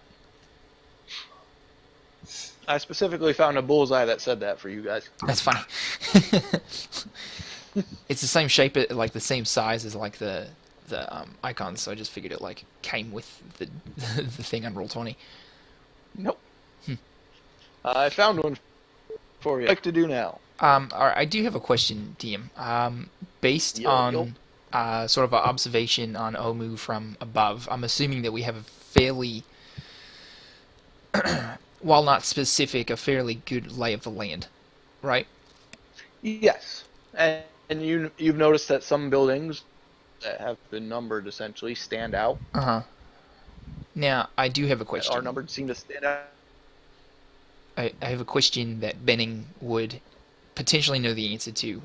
Where is that, like, you said that there's like a area that's like where the darkness is like expanding from in my visions, Yeah. right? Yep. Where in the city is that? Oh, Because I had the first vision when we were up above the waterfall, so I'm assuming I'd have been able to like have the vision, wake up, and like look at that area, and be like, oh shit, that's where that is. yeah. And you don't have to tell me out loud if you want. You can these- send it in a whisper if you want. But I'm gonna do that. Ah. All right, I found where it's at. Just give me a second to organize some. no problem. So, till then, where would you guys like to go?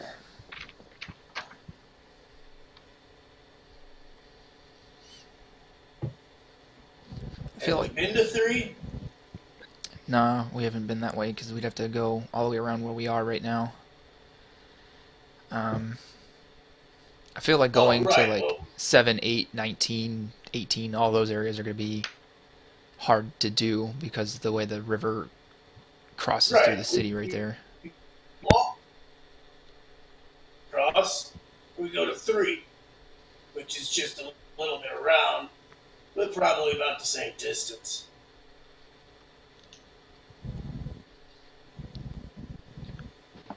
Hey, you all. I'm just looking to see what else, like sort of is and isn't possible. I could technically get to 6 on my own. Potentially, I don't know how actually far that is. It may not, maybe farther than I can get in 10 minutes, but I'm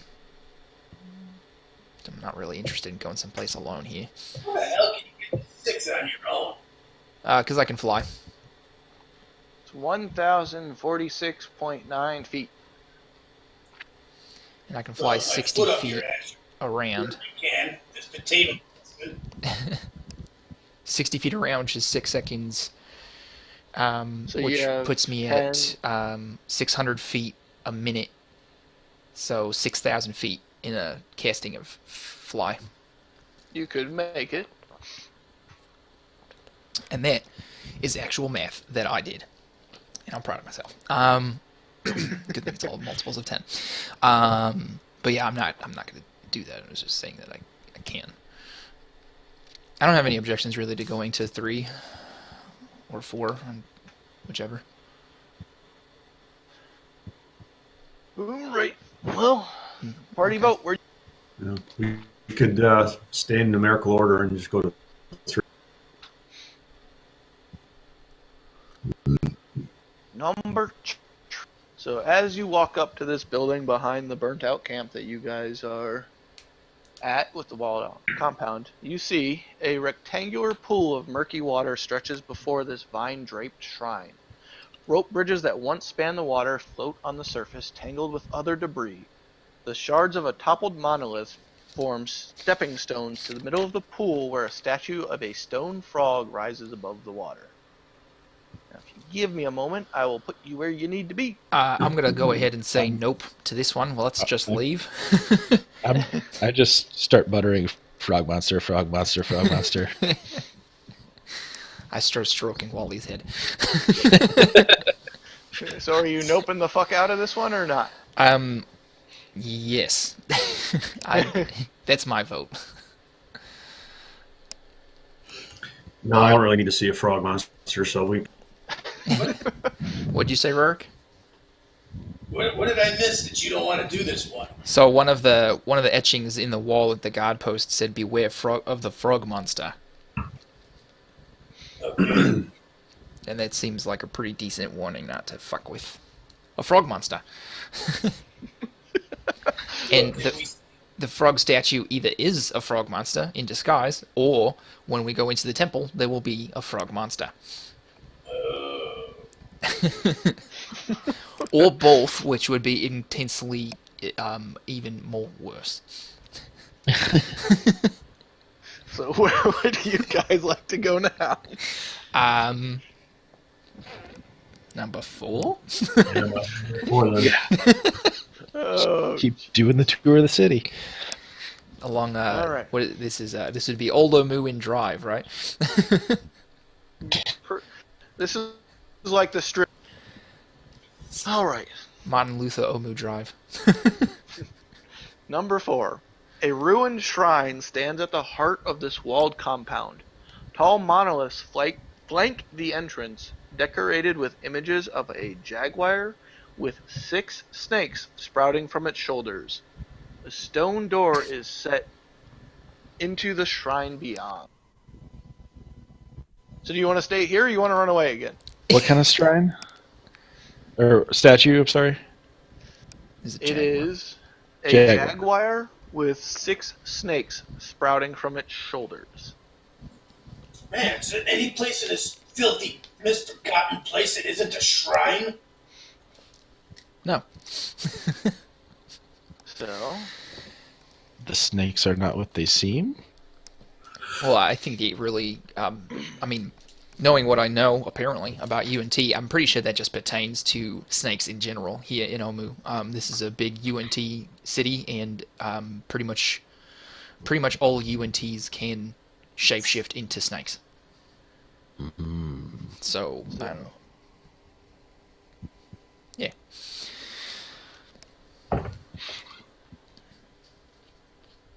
I need to zoom out. get you guys where you need to be. Oh, there we are, up in the top left. Yep. Top left. And I need to move you where you need to be. Hey, look at all the tokens of my spells. I mean top right. I said top left. I meant top right. Alright. There you guys go. You are now a little way about middle top third. Oh, yep.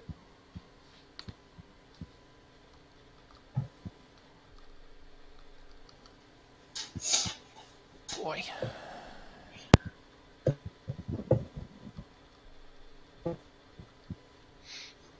There we go. Okay.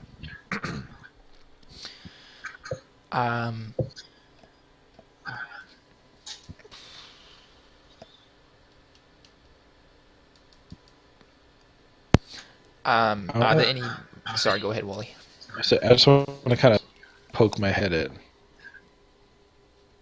Is this a building? It is a building. Yeah, I just want to just stick my head into the doorway. Okay. Well, first off, before you can do that, you notice that those stone doors that are at the entrance are not wanting to move like they have been stuck. Hmm. And there is an inscription above them that is written in Old Omuan. I just look over to Benning. Yeah, I'm already started. Like flipping through my spell book. Like, yep, this is the one. And then I start doing the ritual casting for comprehend languages. And you're going to take the 10 minutes to do it? It's really my only option because I don't have it prepared. Okay. Then I need somebody to make a perception check for me. I will. Mm. 18. Actually, DM, What? I have a question. What's up? Comprehend languages lasts for an hour, Okay. and I cast it. Oh wait, no, that was last night. Never mind. So what do So I notice? you notice some rustling in the shrubberies, but nothing out of the ordinary. But alright, I need to. Ooh, that got really big. Am I have cloudy shoulders? You might be. God damn. There's a I really potato think I need to missing swap out, out Benny. my You need to swap out what? Mice? dice. Oh, Just the way things are going right now. Can I get all of you to roll initiative for me? Oh boy. What? I didn't notice anything. Yeah, that's the problem. I rolled well. yeah, you rolled an 18. I rolled a 20. Woof. I got an 11. Alright. Got an 11. Benning? 14. 18. Cloggy? 19. Alright. And Wally. 12. Alright, well, regrettably, you guys are going to get surprised again. So, out from the east and west side of you, there is going to be two Kamadans attacking you, and they're using their pounce attack. What are So? Commandants? Well, you'll About to find out. Yep. These guys. Ah! So the one to the west is going to make a at Benning. It's like a jaguar Medusa. Pretty much. They are jaguars with snakes on them. I thought you said it was a statue. Well, there's a statue of them that you guys have been looking at. It is going to be a DC 13 strength saving throw. All of the statues symbolize the monsters. I have to make that, you said? Yes. Just Benning? Just Benning at the moment. Shit, that's a 12. You are knocked prone. Great. And then it is going to make two attacks with you. One with a bite and one with its snakes. Would It that gets- be a bite too? It gets to pounce and do a multi-attack? Yep. Different kind of bite. So, strength saving throw or knocked prone. If the target is knocked prone, it can make two attacks. One with its bite and one with its snakes against it as a bonus action. Great. Oh fuck. 23 Hits. for the bite, and it is a 17 for the snakes. 17. I will, But that is not with advantage, by the way. That's just its original roll. why aren't you rolling with advantage? Oh, I am now. I'm just letting you know that was Oh. the first one because it rolled lower on the second one. It's a 17. Gotcha. So you're going to I'm going to cast shield. put you at 20. Okay, so only the bite's gonna hit you. So that is 7 piercing damage. All right. And it has moved itself, if my computer will catch up with me. Essentially, right there. This other one is going to pounce at Cloggy. So that is a strength saving throw from Cloggy.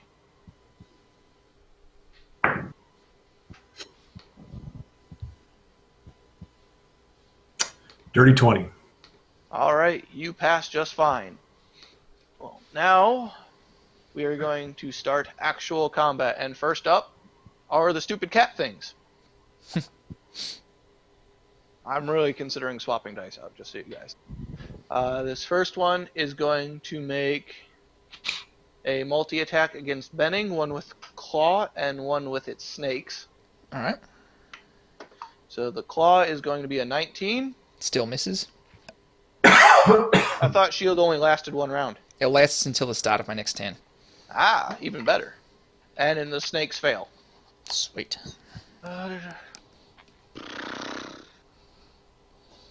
Making the best of a terrible situation. Do I feel like doing... So that one is done. This one... Do I feel like doing... Yeah, I'll wait a turn and see what happens. This one's going to make a multi-attack at Klage. Biting snakes. First one's a 10, which I know misses. Next one is a 19 for the snakes. Snakes hit. Alright. So that is 9 piercing damage, and I need you to make a Constitution saving throw. Wait a minute, there's something.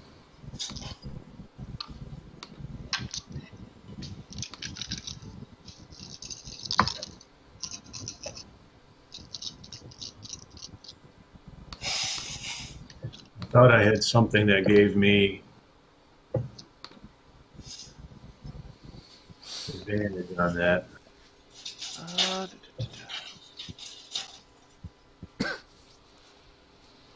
It doesn't Might look be like thinking. I think I might be thinking of different character. possible.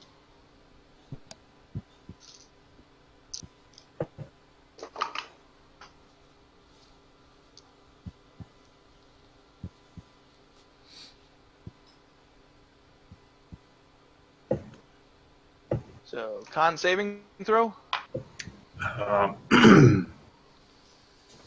Yeah, it was bad. What'd you get? 9. So you still fail, and you're going to take 20 poison damage. Jeez. And that will end our Commandant's turn, and put us at the top with, should be, Cloggy, because you got a 19. All right, let me catch up with the damage here. That was 31 altogether. Yeah. 9 piercing and 22. Yep. All right, so the first thing I'm going to need to do is use my bonus action to cast Second Wind. All right. And that gives me 16 hit points back. First time I think I've ever rolled a 10 on a 10-sider. And then I'm going to attempt to melee the beast in front of me. Right meow. Meow. Does a 12 hit? Just barely misses. Damn. Extra attack, I will attempt to do the same. That is a 19. That definitely hits. For 12 slashing damage. All right. And that will end my turn. Very nice. Alright, then we got Benning. Alright, I am going to cast Maximilian's Earthen Grasp. Like right behind the big snake kitty. Okay. And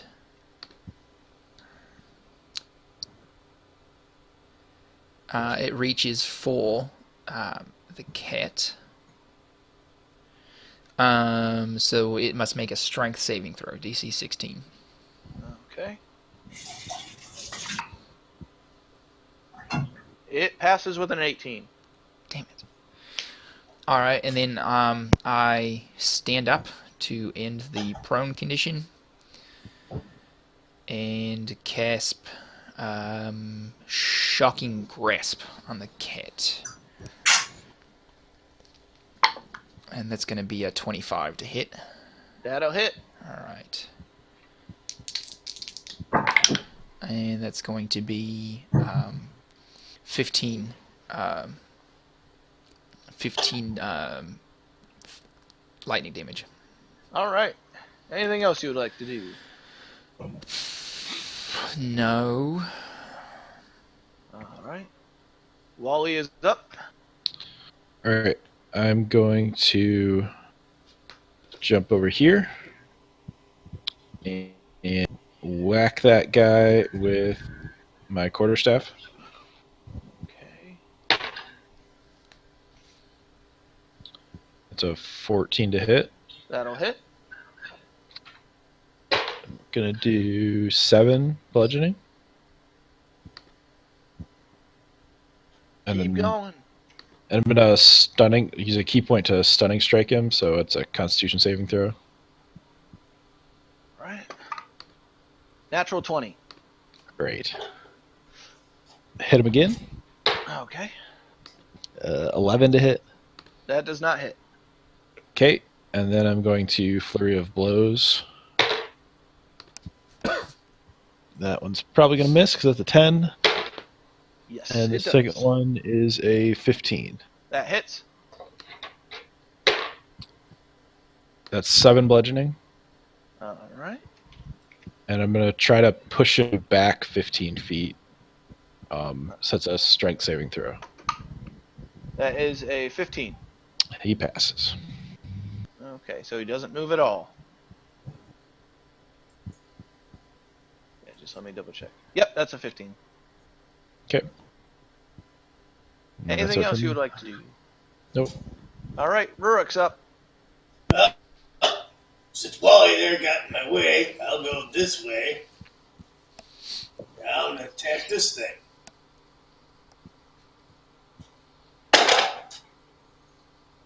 And I believe I got dirty 20. That'll hit.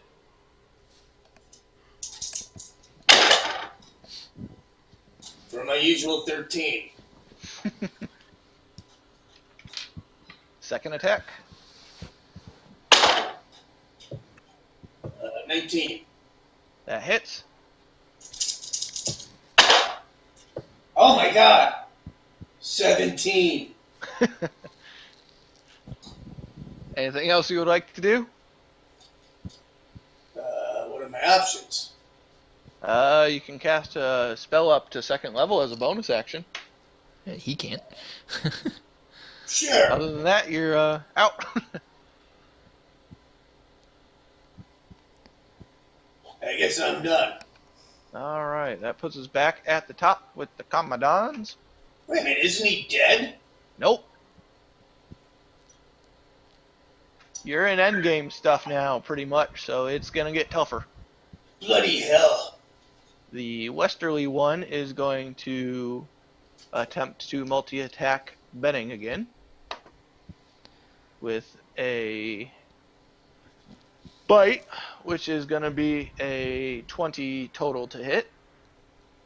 That hits. Alright. That is 7 piercing damage. Okay. And the snakes. God damn it. I don't think a 7 will hit. Nope. Alright, the one on the east is going to continue to go after Cloggy.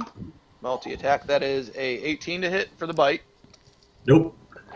And snakes. How about a 10? All right. Just for shits and giggles, because they're on their way out the door. This one is going to use a specialty action, and he's going to use sleep breath on everybody. Sorry, did you say everybody? Everybody. Okay. It's a 30-foot cone, including the other Commodon. Oh, So I okay. need everybody to make a Constitution saving throw. Oh boy. I'm going to use my arcane deflection to give me a +4 bonus to that saving throw. Okay? So that's my reaction. 21. 13. 17. Also a 13. And I hate all of you because every single one of you passed. Woohoo! But I can only cast cantrips next turn. All right. Now we have Cloggy's up. All right. Since I'm pretty sure poison spray isn't going to do anything against something that can poison me. Fucking snakes. Yeah, right? Good thing we're not on a plane.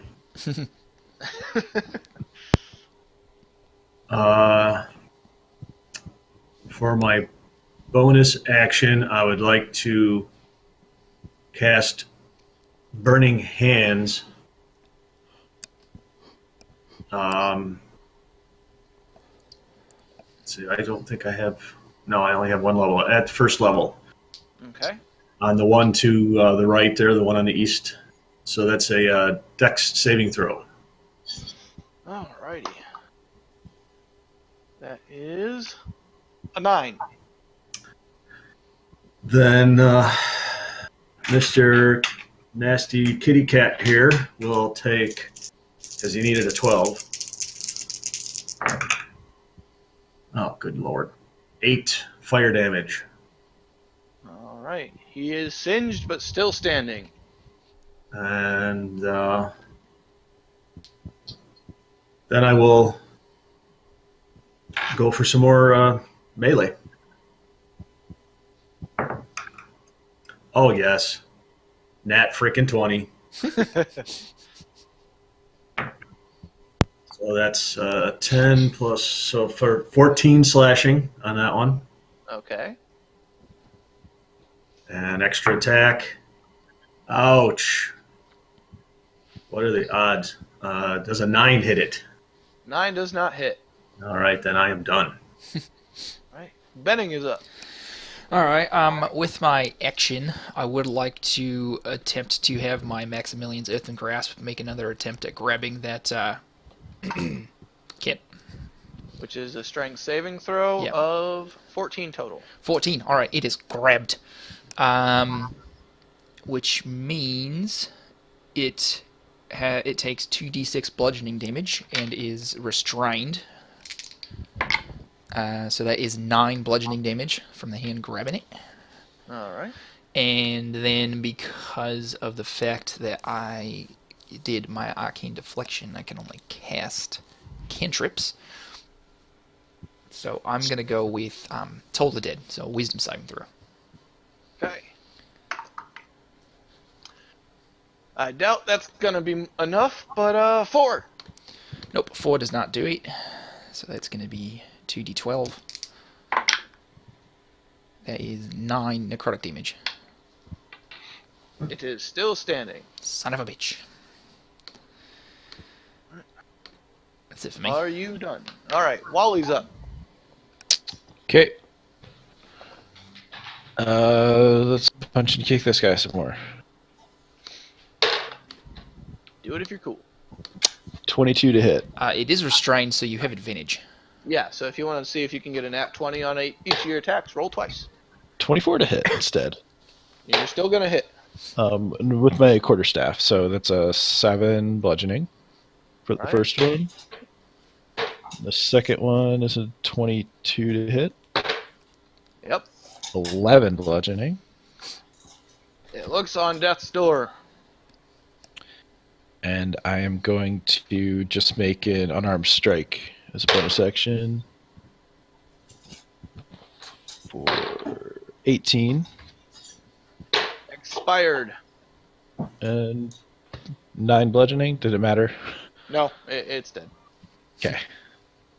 It had 2 hit points left. Sweet. And I'm just going to say, all hail King of Feathers.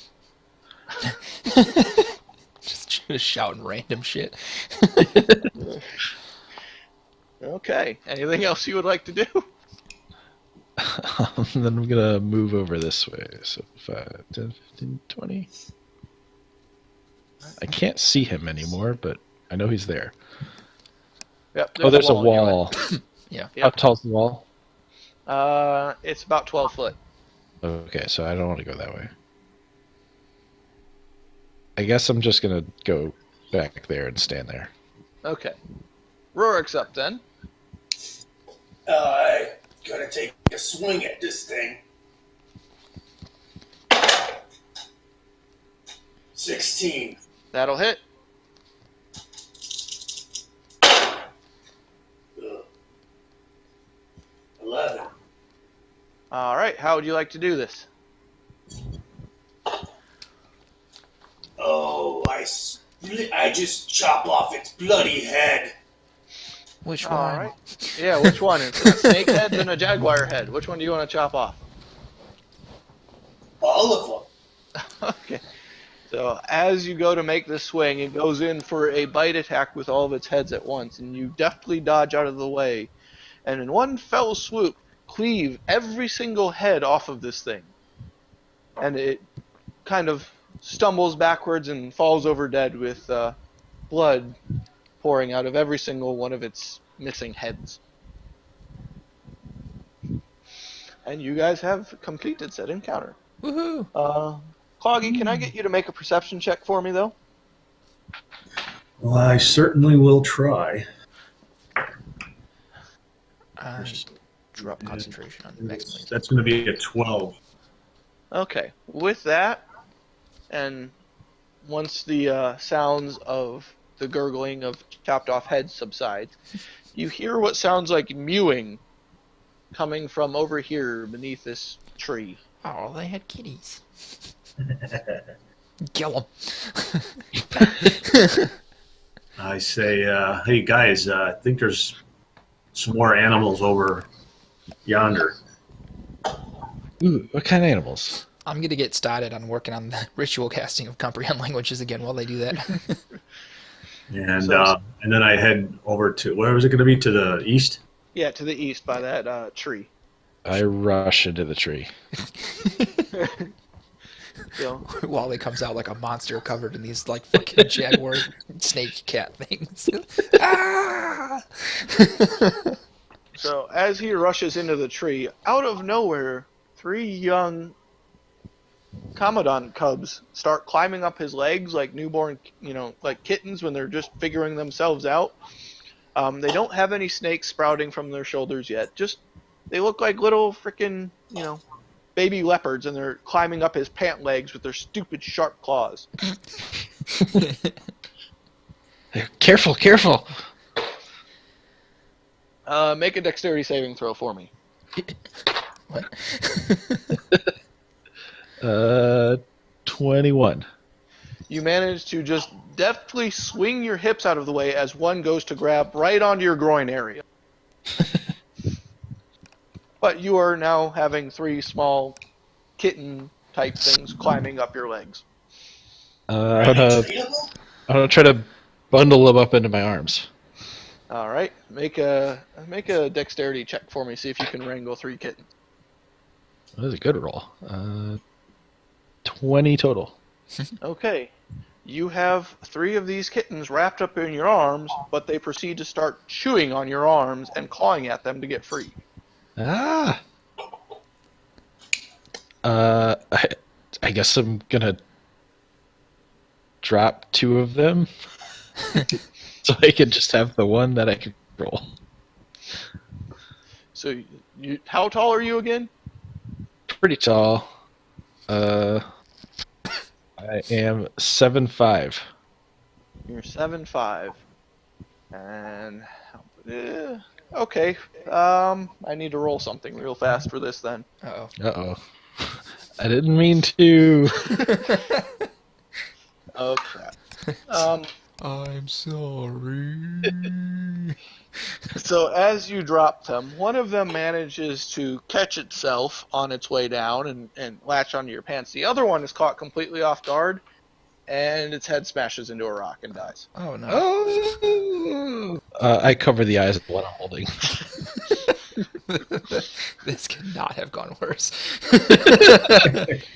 What happens on a critical fail on the dexterity check for a kitten? What are these things called? Commandants? Kamadans. Kamadans. Huh. So, as this is going on, your Benning manages to complete his comprehend languages spells, and right as he hears a "oh no," the words on the front of this shrine come into focus, and you are able to read them. And it reads, "Shagambi teaches us to fight evil with honor." Ooh, Shagambi. That's the one that means wisdom. So here, I'll put this into the chat. Shagambi teaches us to fight evil with honor. Shigambi is wisdom. Yeah. But there are these very heavy doors preventing you guys from entering the shrine at the moment.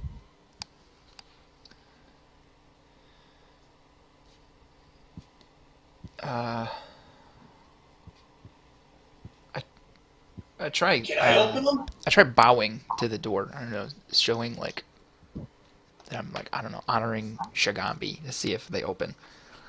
Okay. As you do this, the doors are unmoving. Cool.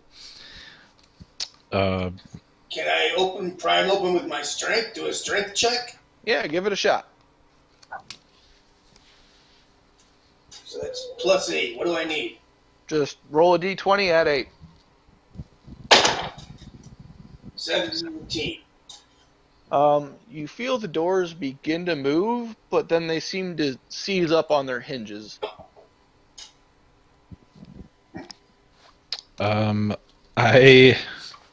I'm gonna walk over that way with my cat in my arms. And I'm going try to demonstrate wisdom. So I'm gonna say people who live in glass houses should invest in curtains. He finally got to do it.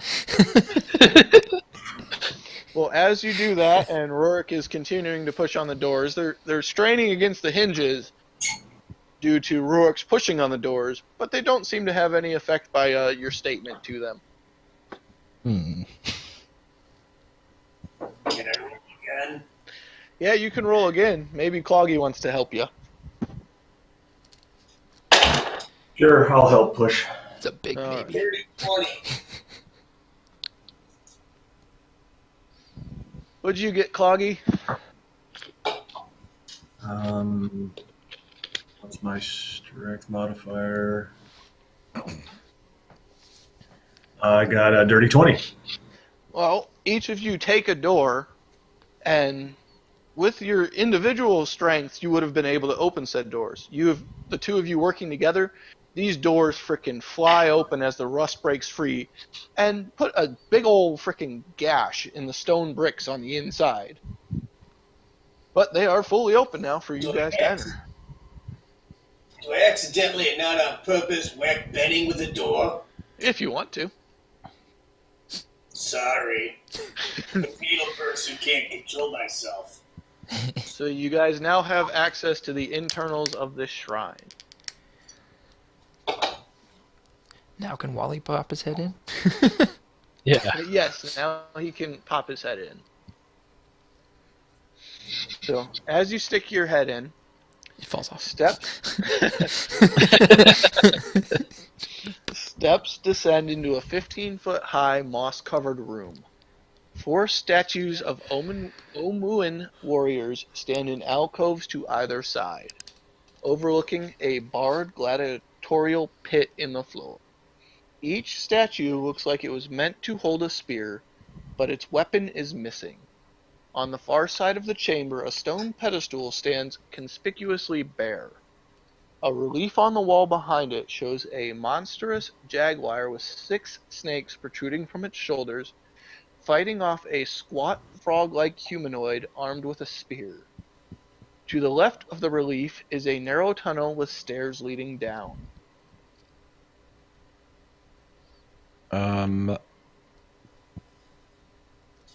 Where's the statue of the guy with the spear? There are 4 of them, and they are missing their spears. But you said one And they are these. one that was like Oh, a frog. That's on the picture back here.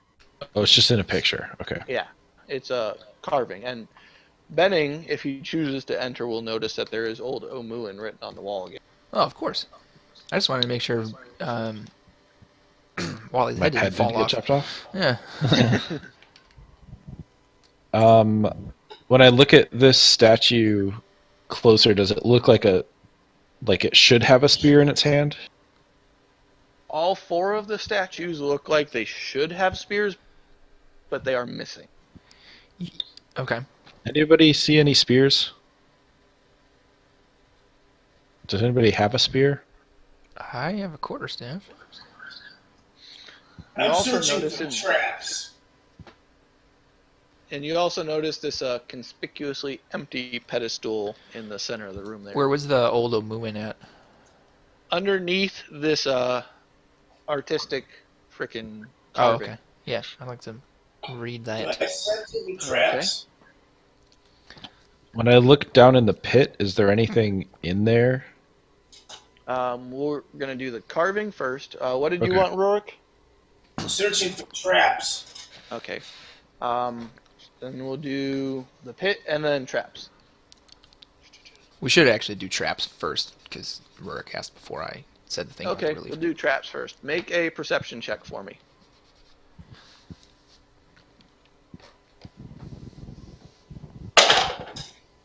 Ten. Looking around, it looks dust covered, mossy, but best you can figure there aren't any traps in here, and even looking down in the pit from your perspective, you don't see anything. Alright, so we're gonna do Dotted lines. If I had to guess, I would say that they indicate that there is a hallway that goes underneath this walkway into and out of the gladiatorial pit. that would be correct. I have to find this one because it's stupid. Here we go. So you read an old. At noon, a brave Kamadan hopped down from her rock. She saw the evil in the Omuans' hearts and decided to lance it like a troublesome boil. The Kamadan fashioned a holy spear, but she left it by the riverbank, and a crafty grung stole it. In her rage, Shagambi the Kamadan forgot all about the Omuans and chased Nanganga the grung forever across the sky. I will add that to the chat for you. Okay.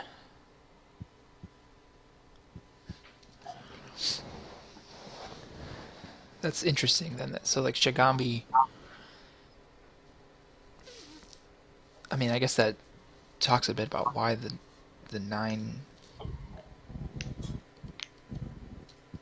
Okay. Alright, and traps. So looking down in said pit, you notice that it's about 20 foot deep. The bars across it are spaced about 2 feet apart. There are archways that stand opposite one another at the bottom of the pit. And that's about all you got. So the floor of it looks bare. Yes. From this distance. Right. How far down is it? 20 foot. And there is that hallway next to the mural that you guys are. I want to like grab the bar next to me and kind of push on it to see if it holds weight. Okay. Make a strength check. See how much weight you put behind it. That is 11. You put pretty much all of your weight on it as if you were going to walk on it. It seems to hold pretty well. I'm gonna grab a hold of it with two hands and dangle. Okay. How big are you? 7'5". Would you be considered a large creature or medium? Medium. Medium still. Okay, you He's managed to considered large when it comes to like carrying capacity, if I remember can correctly. remember. Yeah, that's I right. believe that's right. You managed to slip yourself through the bars and dangle from them, and nothing seems to be happening.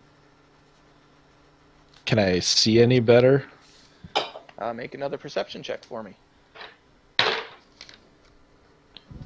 13. Nope, still seems like a dusty old gladiatorial cell for you. I'm gonna shout, "Should I drop?" And hope somebody answers me. Benning's not paying attention. Okay.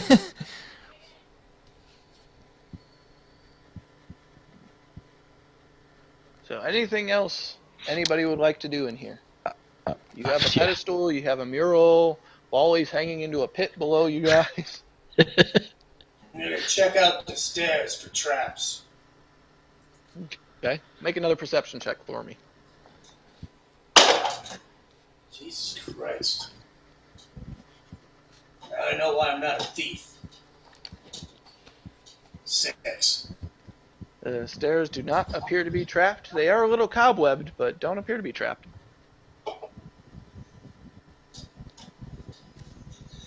I guess I'm gonna go down there Okay. and look for traps down there. All right. As you move forward, just make another perception check as you're looking for traps. 7. You make it all the way down into the pit there, and don't come across any traps.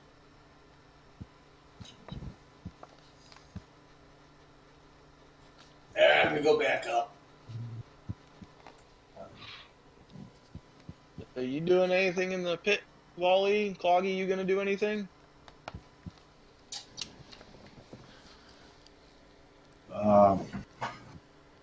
Nothing I can think of right now. Okay. Where is Cloggy? He's hanging out outside. If I check the statues, do I see anything? Behind them, do they move?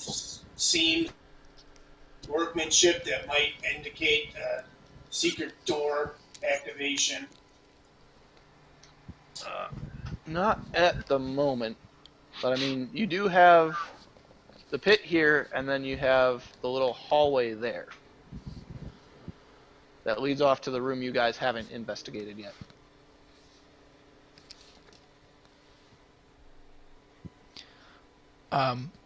Benning looks up from the transcription underneath the mural and says, "Where did those stairs go?" Just go down to a little hallway and then go much further. Oh, okay.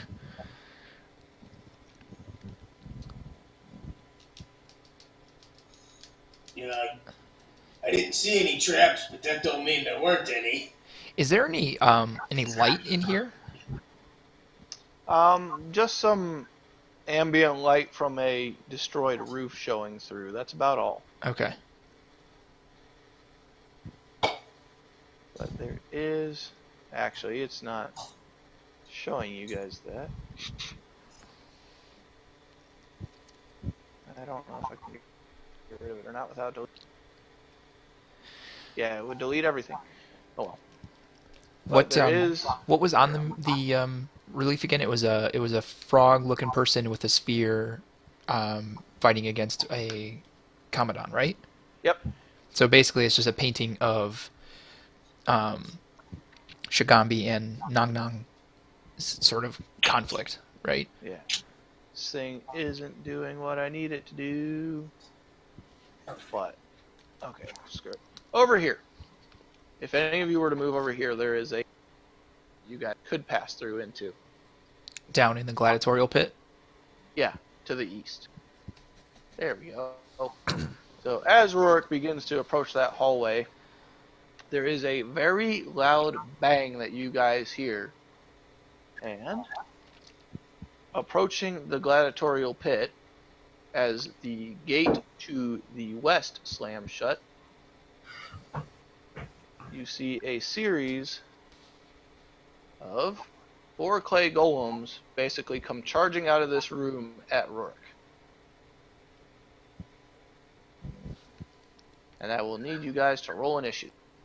So, okay, I'm confused. I'll roll they- initiative, but I just need a little bit of clarification here. What's up? Is Rurik down in the pit? Yes. Okay. And the golems are coming inside the pit. Yeah. Basically, Rourke hit a pressure plate that was hidden in this archway. Okay. So.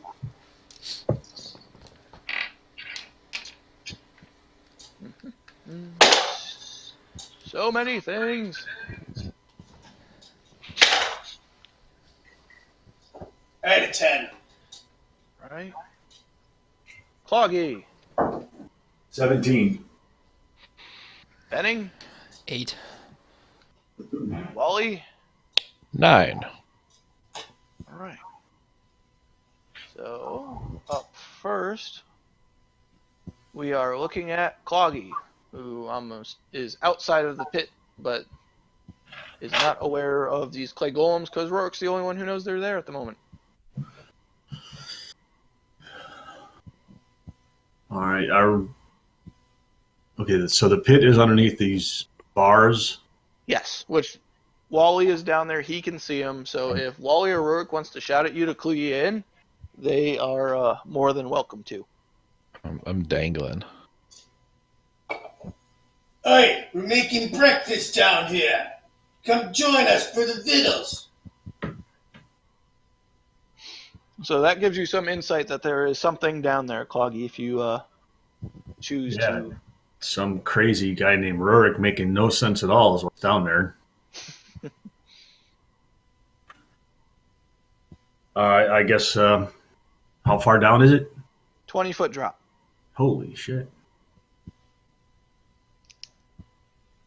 So if you were to hang, that would still be roughly 3d6 damage if you were to fall, but dropping you would be able to make it with a dexterity check. Well, athletics or acrobatics, your choice. Or I can not do that and just stay here. Yes. You can hold Um, your turn. yeah, I'm going to hold my turn because I don't really understand what Rurik is even talking about. And as far as I know, there's no need for action right now. I'm just going to Okay. watch Wally. Then the golems are up next. This one is going to march through Rurik. That one will stop there. So you now see a clay golem basically walk through Rurik, stop, turn around, and go to attack at him. Alright. So that is what's happening now, and I can see this. Yes, you can see a clay golem come out that has turned around to make an attack at Rurik. And it is going to make 3 attacks at Rurik with its spear. First one is a 22. Okay. And that will be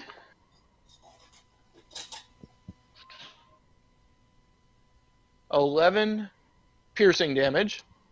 So how do I do that on my, I'm trying to do this without paper and pencil. Trying to do the damage on D&D Beyond. Yes. So, on the view character page you're on, right, where you can so on the right side there, it shows your hit points, your current, and your max. And there's a Yes. little box in between heal and damage. Uh-huh. If you type in the damage amount, what was it, 11? Yes. So if you type 11 in that box and then click damage, it'll subtract the 11 from your current hit points. Okay. That's neat. All right. So next attack is going to be a total of 20 to hit. You hit. That is 9 piercing damage.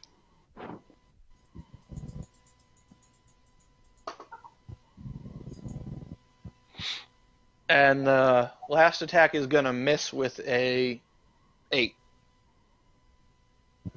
But the next one to the east is going to make 3 shield bash attacks against you to try and knock you prone. The first one is going to be a 12. No. Second one is going to be an 18. No. And Oh, yeah, 18 hits. okay. So that is going to be 9 bludgeoning damage, and I need you to make a strength saving throw.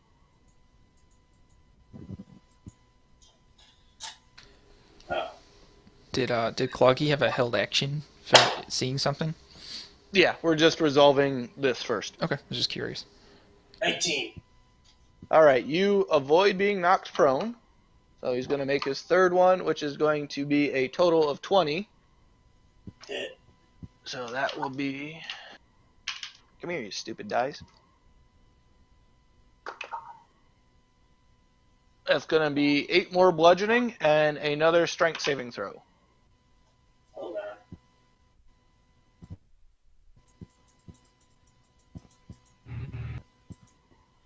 Wow.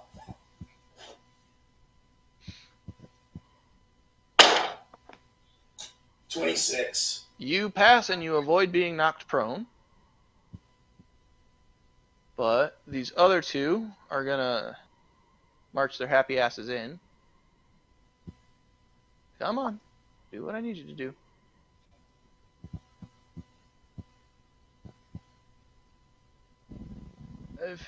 Alright, so you get 1 attack of opportunity against one of them of your choice.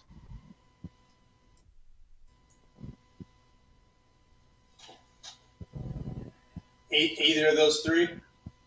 Of the 2 that walked past you, you get a choice between one of them as a reaction to attack. Fine. Just pick one then. Okay, roll an attack against them. Jesus Christ. 12. That does not hit. And 24. Oh, you only get to go against one of them, so that would be that first roll. Oh, I don't get 2 attacks for, like I would normally? No, for an attack of opportunity, it's just a single attack. Yeah. Oh, okay. Now your turn's up, so now you can attack them. Can I use that one roll? Nope, you have to roll again. Stingy DM. 25. Which one are you attacking? Oh, wait. Cloggy was holding an action. Let's take care of Cloggy first. My bad. Do I notice if there's another way down there without taking the chance on falling and killing myself? You noticed that Rurik had gone down the stairs to the north and popped out down there.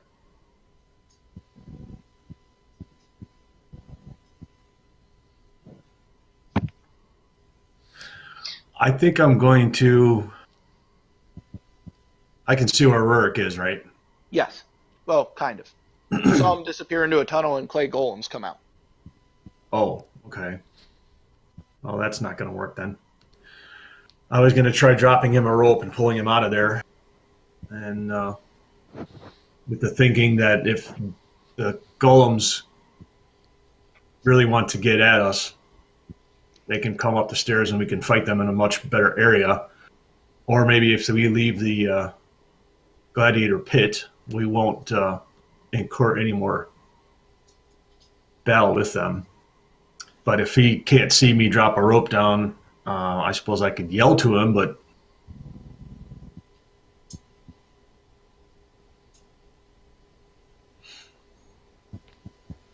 do I notice if Wally is still just dangling, doing his Forrest Gump impersonation? He is definitely still doing Forrest Gump, and it looks like the golems went to surround him, but he seems to be outside of their reach at the moment. Right.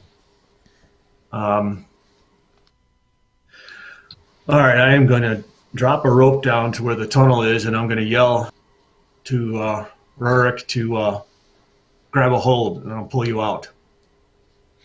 Okay, anything else you would like to do?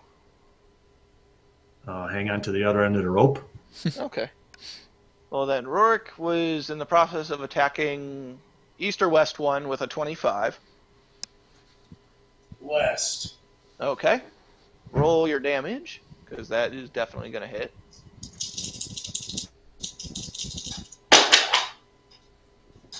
Oh, God.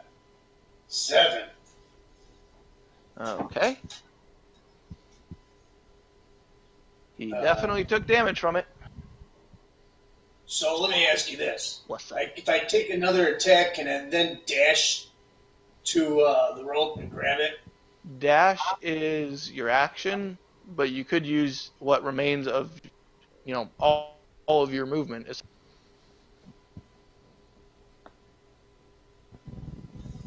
Well, I'm pretty beat up, so I'll just do the dash to get there. Okay. You would have had to have not attacked to dash.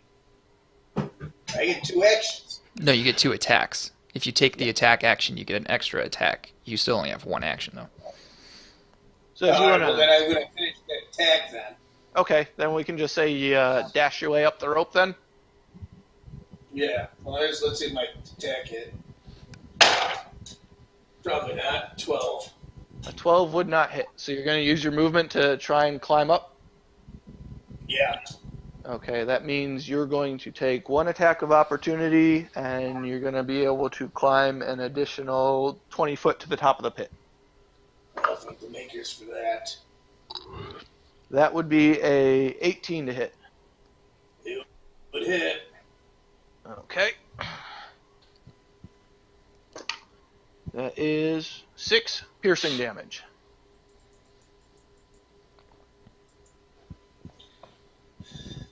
Am I out of the pit? You are at the very cusp of it. Thanks, Cloggy. That was not You'd much essentially fun. be right there at the top of the pit. All right. If I could, since I didn't do any other actions other than throw the rope down, do I still get a bonus action? Yeah, we'll say you still get a bonus action. All right. While holding on to the rope with one hand, I try to put my other hand out to help Rurik get the rest of the way out of the pit, or to make sure he doesn't fall back in. Yeah, we'll say that's essentially, making it so he makes it to the top of the pit, easily enough and doesn't have to worry about slipping back in. Okay. So, can I use a bonus action? Sure, why not? Second wind? If you can do it as a bonus action, go for it. Yeah, it says it on my sheet. Then go for it.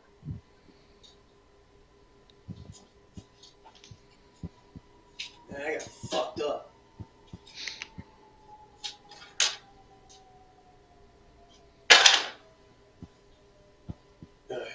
I get 9 back.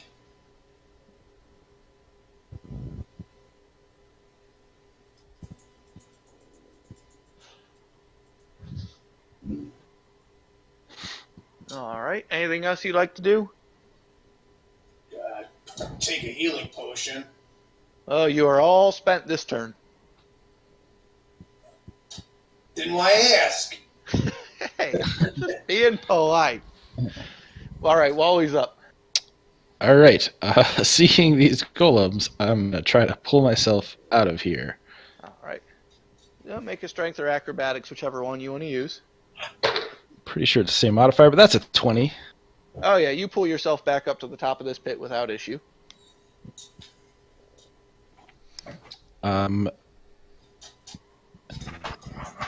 And then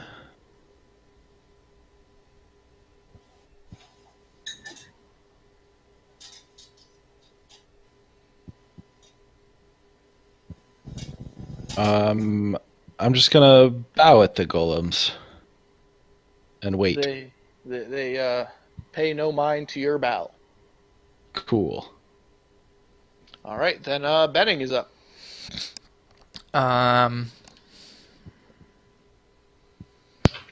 Shit. Now that Rurik is out of the pit and Wally's out of the pit, do I see like the gladiators look like they're gonna? Do they look like they're still like wanting to fight, or do they look like they've gone inert? They look like they are approaching the other gate, and it seems like it may or may not open for them. Okay.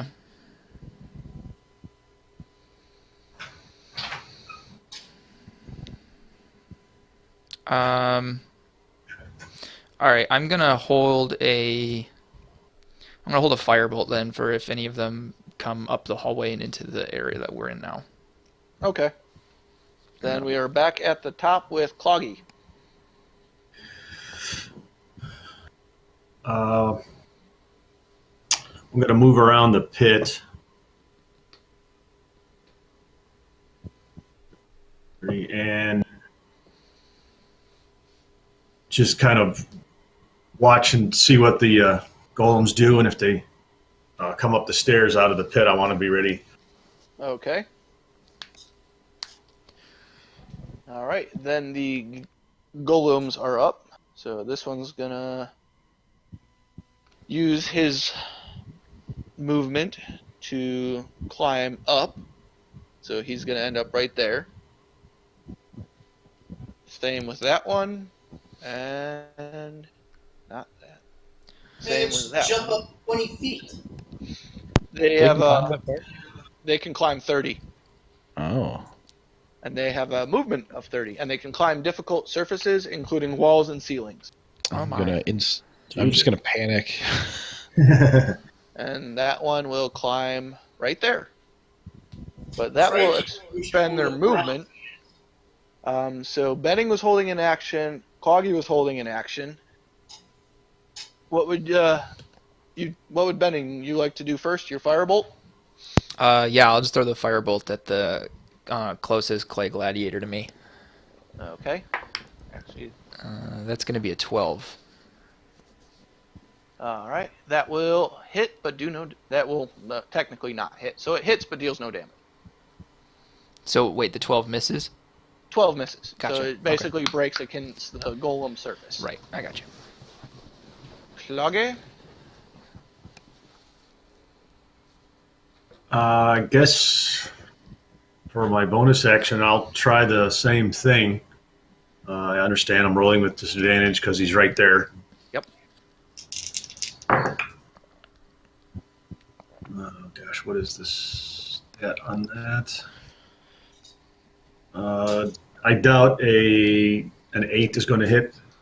No, it will not. All right. Going to try and melee him then with my axe. Okay. 19 to hit. That'll hit. 12 damage. Okay. Do I notice whether or not the hit appears to have been as effective as I think it is? It seems like it's about on par with what you normally do damage-wise. Okay. Extra attack then. Do the same thing. 23 That hits. for 9 more slashing damage. Okay. That's my turn. All right. Well, that was you. So golems can now finish their turn because we have resolved your held actions. This one to the west is going to attempt to shield bash Mr. Wally here. Ah. Thrice, just because. A 9 for the first one. Ooh. Miss. A 11 for the second, Another miss. and a 10 for the third. He's just Whiff City. Yeah, Whiff City. The northern one here is going to attempt 3 shield bashes at Cloggy. That is a 13. Which I'm going to say misses. And then we have a natural 20. Ooh. So that will be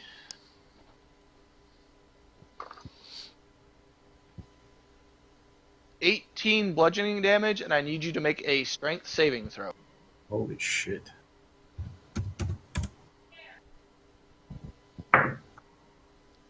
Uh-oh. That was not a very good one.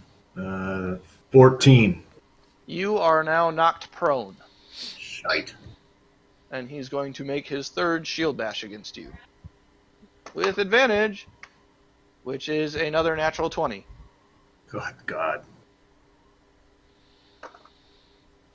That is another 18 bludgeoning damage. Ouchie. Alright, that concludes their turn, because they are out of movement. Rorik is up again. Alright, so if I want to take a healing potion first, what does that count against? For yourself, a bonus action. To give it to somebody else, an action. I want it for myself. Then it's only a bonus action. What do I do? What do I roll? What kind of healing potion are you taking? Looks like a regular one. If it's a regular, then it's 2d4 plus 2.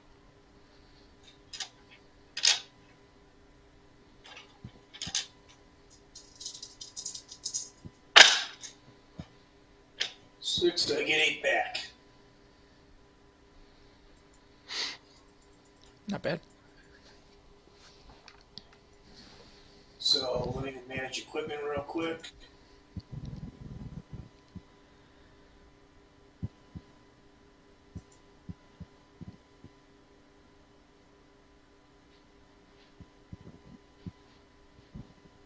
Okay, why does it say I have 2, but on my inventory to remove it only shows 1? Good question. I don't know. Maybe I'm not looking at the right thing. You have 1 potion of greater healing. Which does not show up, and all it shows up is 1 potion of healing. It says 1 pound, and next to it says 2, and then it says 100. There you go. Took care of it for you. Regular potion healing, you're down 1.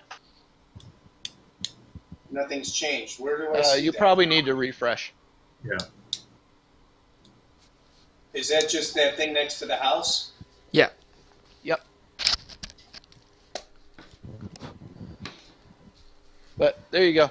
I've moved 1 out for you, so you're good.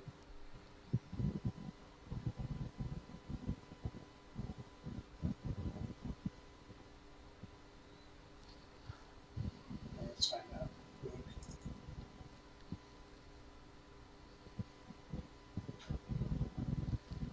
Yep.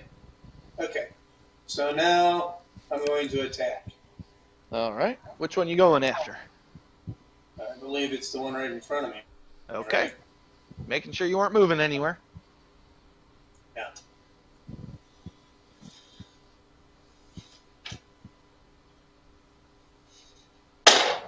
Yes. 27. That'll hit. Well, at least it wasn't 13. It was 9. Right? I'm going to attack again.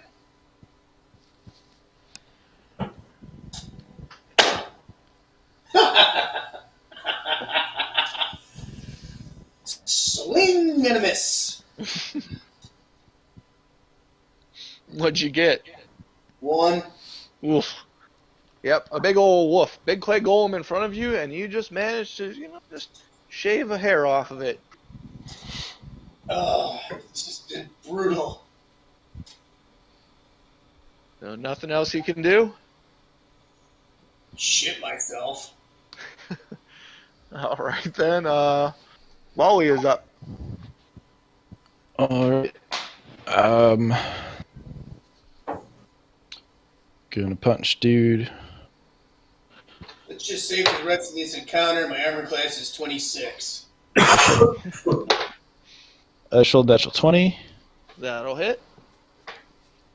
and max damage on the dice, so 15 bludgeoning. All right. And then hit him again. 13 to hit. Does not hit. Okay. And then let's flurry of blows. So that's a 22 to hit. That'll hit. And that's 9 bludgeoning. All right. And a 19 to hit That'll hit. for 6. All right. And I want to try to push him, if I can push him sideways towards the pit, too. Does it say it has to be in a straight line? It says get pushed up to 15 feet if it fails a strength saving throw. Yeah, we'll just say you can push him sideways then. So strength saving throw. Somebody's What? been playing for honor. That is a 19. He passes. He stands firm like a clay golem would. Anything All right. else? Nope, that's it. Actually, it was higher than that. I used his straight strength. All right, then betting is up. All right.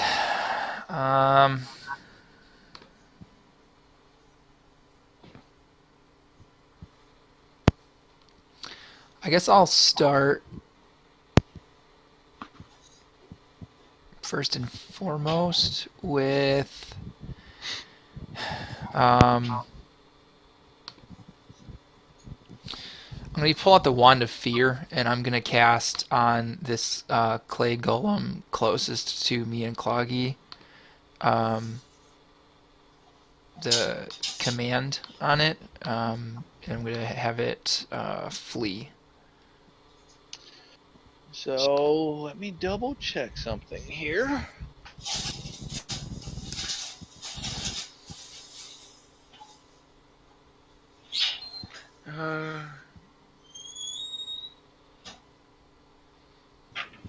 So flee or grovel.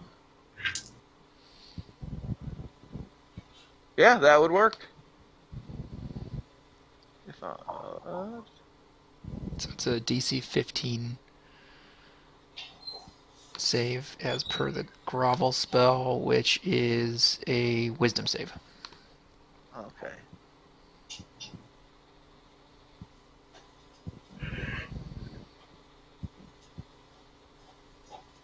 Oh, wait, that's another thing. Okay, and DC 15 wisdom. Yeah. Okay. It passes. Okay. And then I will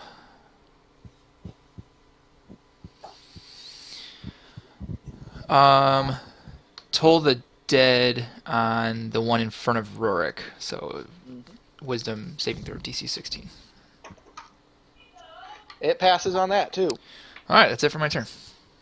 Okay. We're back at the top with Cloggy. All right, once again, actually for my bonus action, I want to take one of the potions of healing that I have. Okay.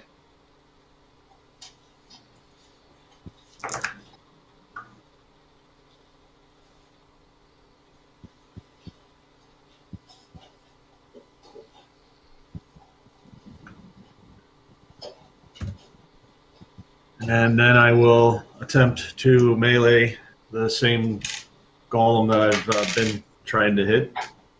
Okay. Damn it. Does a 14 hit? No, it does not. Crap. Extra attack. Holy shit. At this point in time, I think I'm going to use my action surge. to try attack him again. Okay. Oh, much better. 26 to hit. That definitely hits. And that is 11 more slashing. Okay. And other attack is a 25 to hit. This dice is rolling much better. For 9 more slashing. That's All it. right. And ends my turn. So that being said, this golems are up. It's going to move there. And he is going to attempt to bash Benning thrice. Does that give me an opportunity? No, he is still within melee. Oh, that's right. He didn't disengage. Okay. The first one is going to be a 13. Misses. Second one is a natural one. And with that, we'll say he throws himself off balance, and the third is a automatic failure. Okay. This one in front of Rurik is going to make his...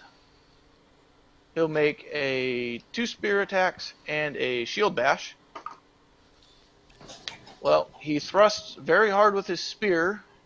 Again, critically failing, so he is left with his shield bash. Finally, the Which scales is- are evening out. Going to be a 19 to hit. He hit. Right. I need you to make a strength saving throw. Dirty 20. You pass the strength saving throw, but you still take 12 damage from the shield bash. Jesus criminy. This one, he's going to stand his ground there at the exit, and the one to the west is going to make 2 stabs and a bash at Wally. Fucking hell. He double misses because of a crit fail with his stab, so now just the shield bash. That is a 17 to hit you, Wally. Meets it beats it. Okay. That is 10 bludgeoning damage. Okay. And that concludes their turn. This is the spirit of Gary Gygax making up for them saving on both of my spells. And me being nice about it. Alright, that means we are up to Rurik.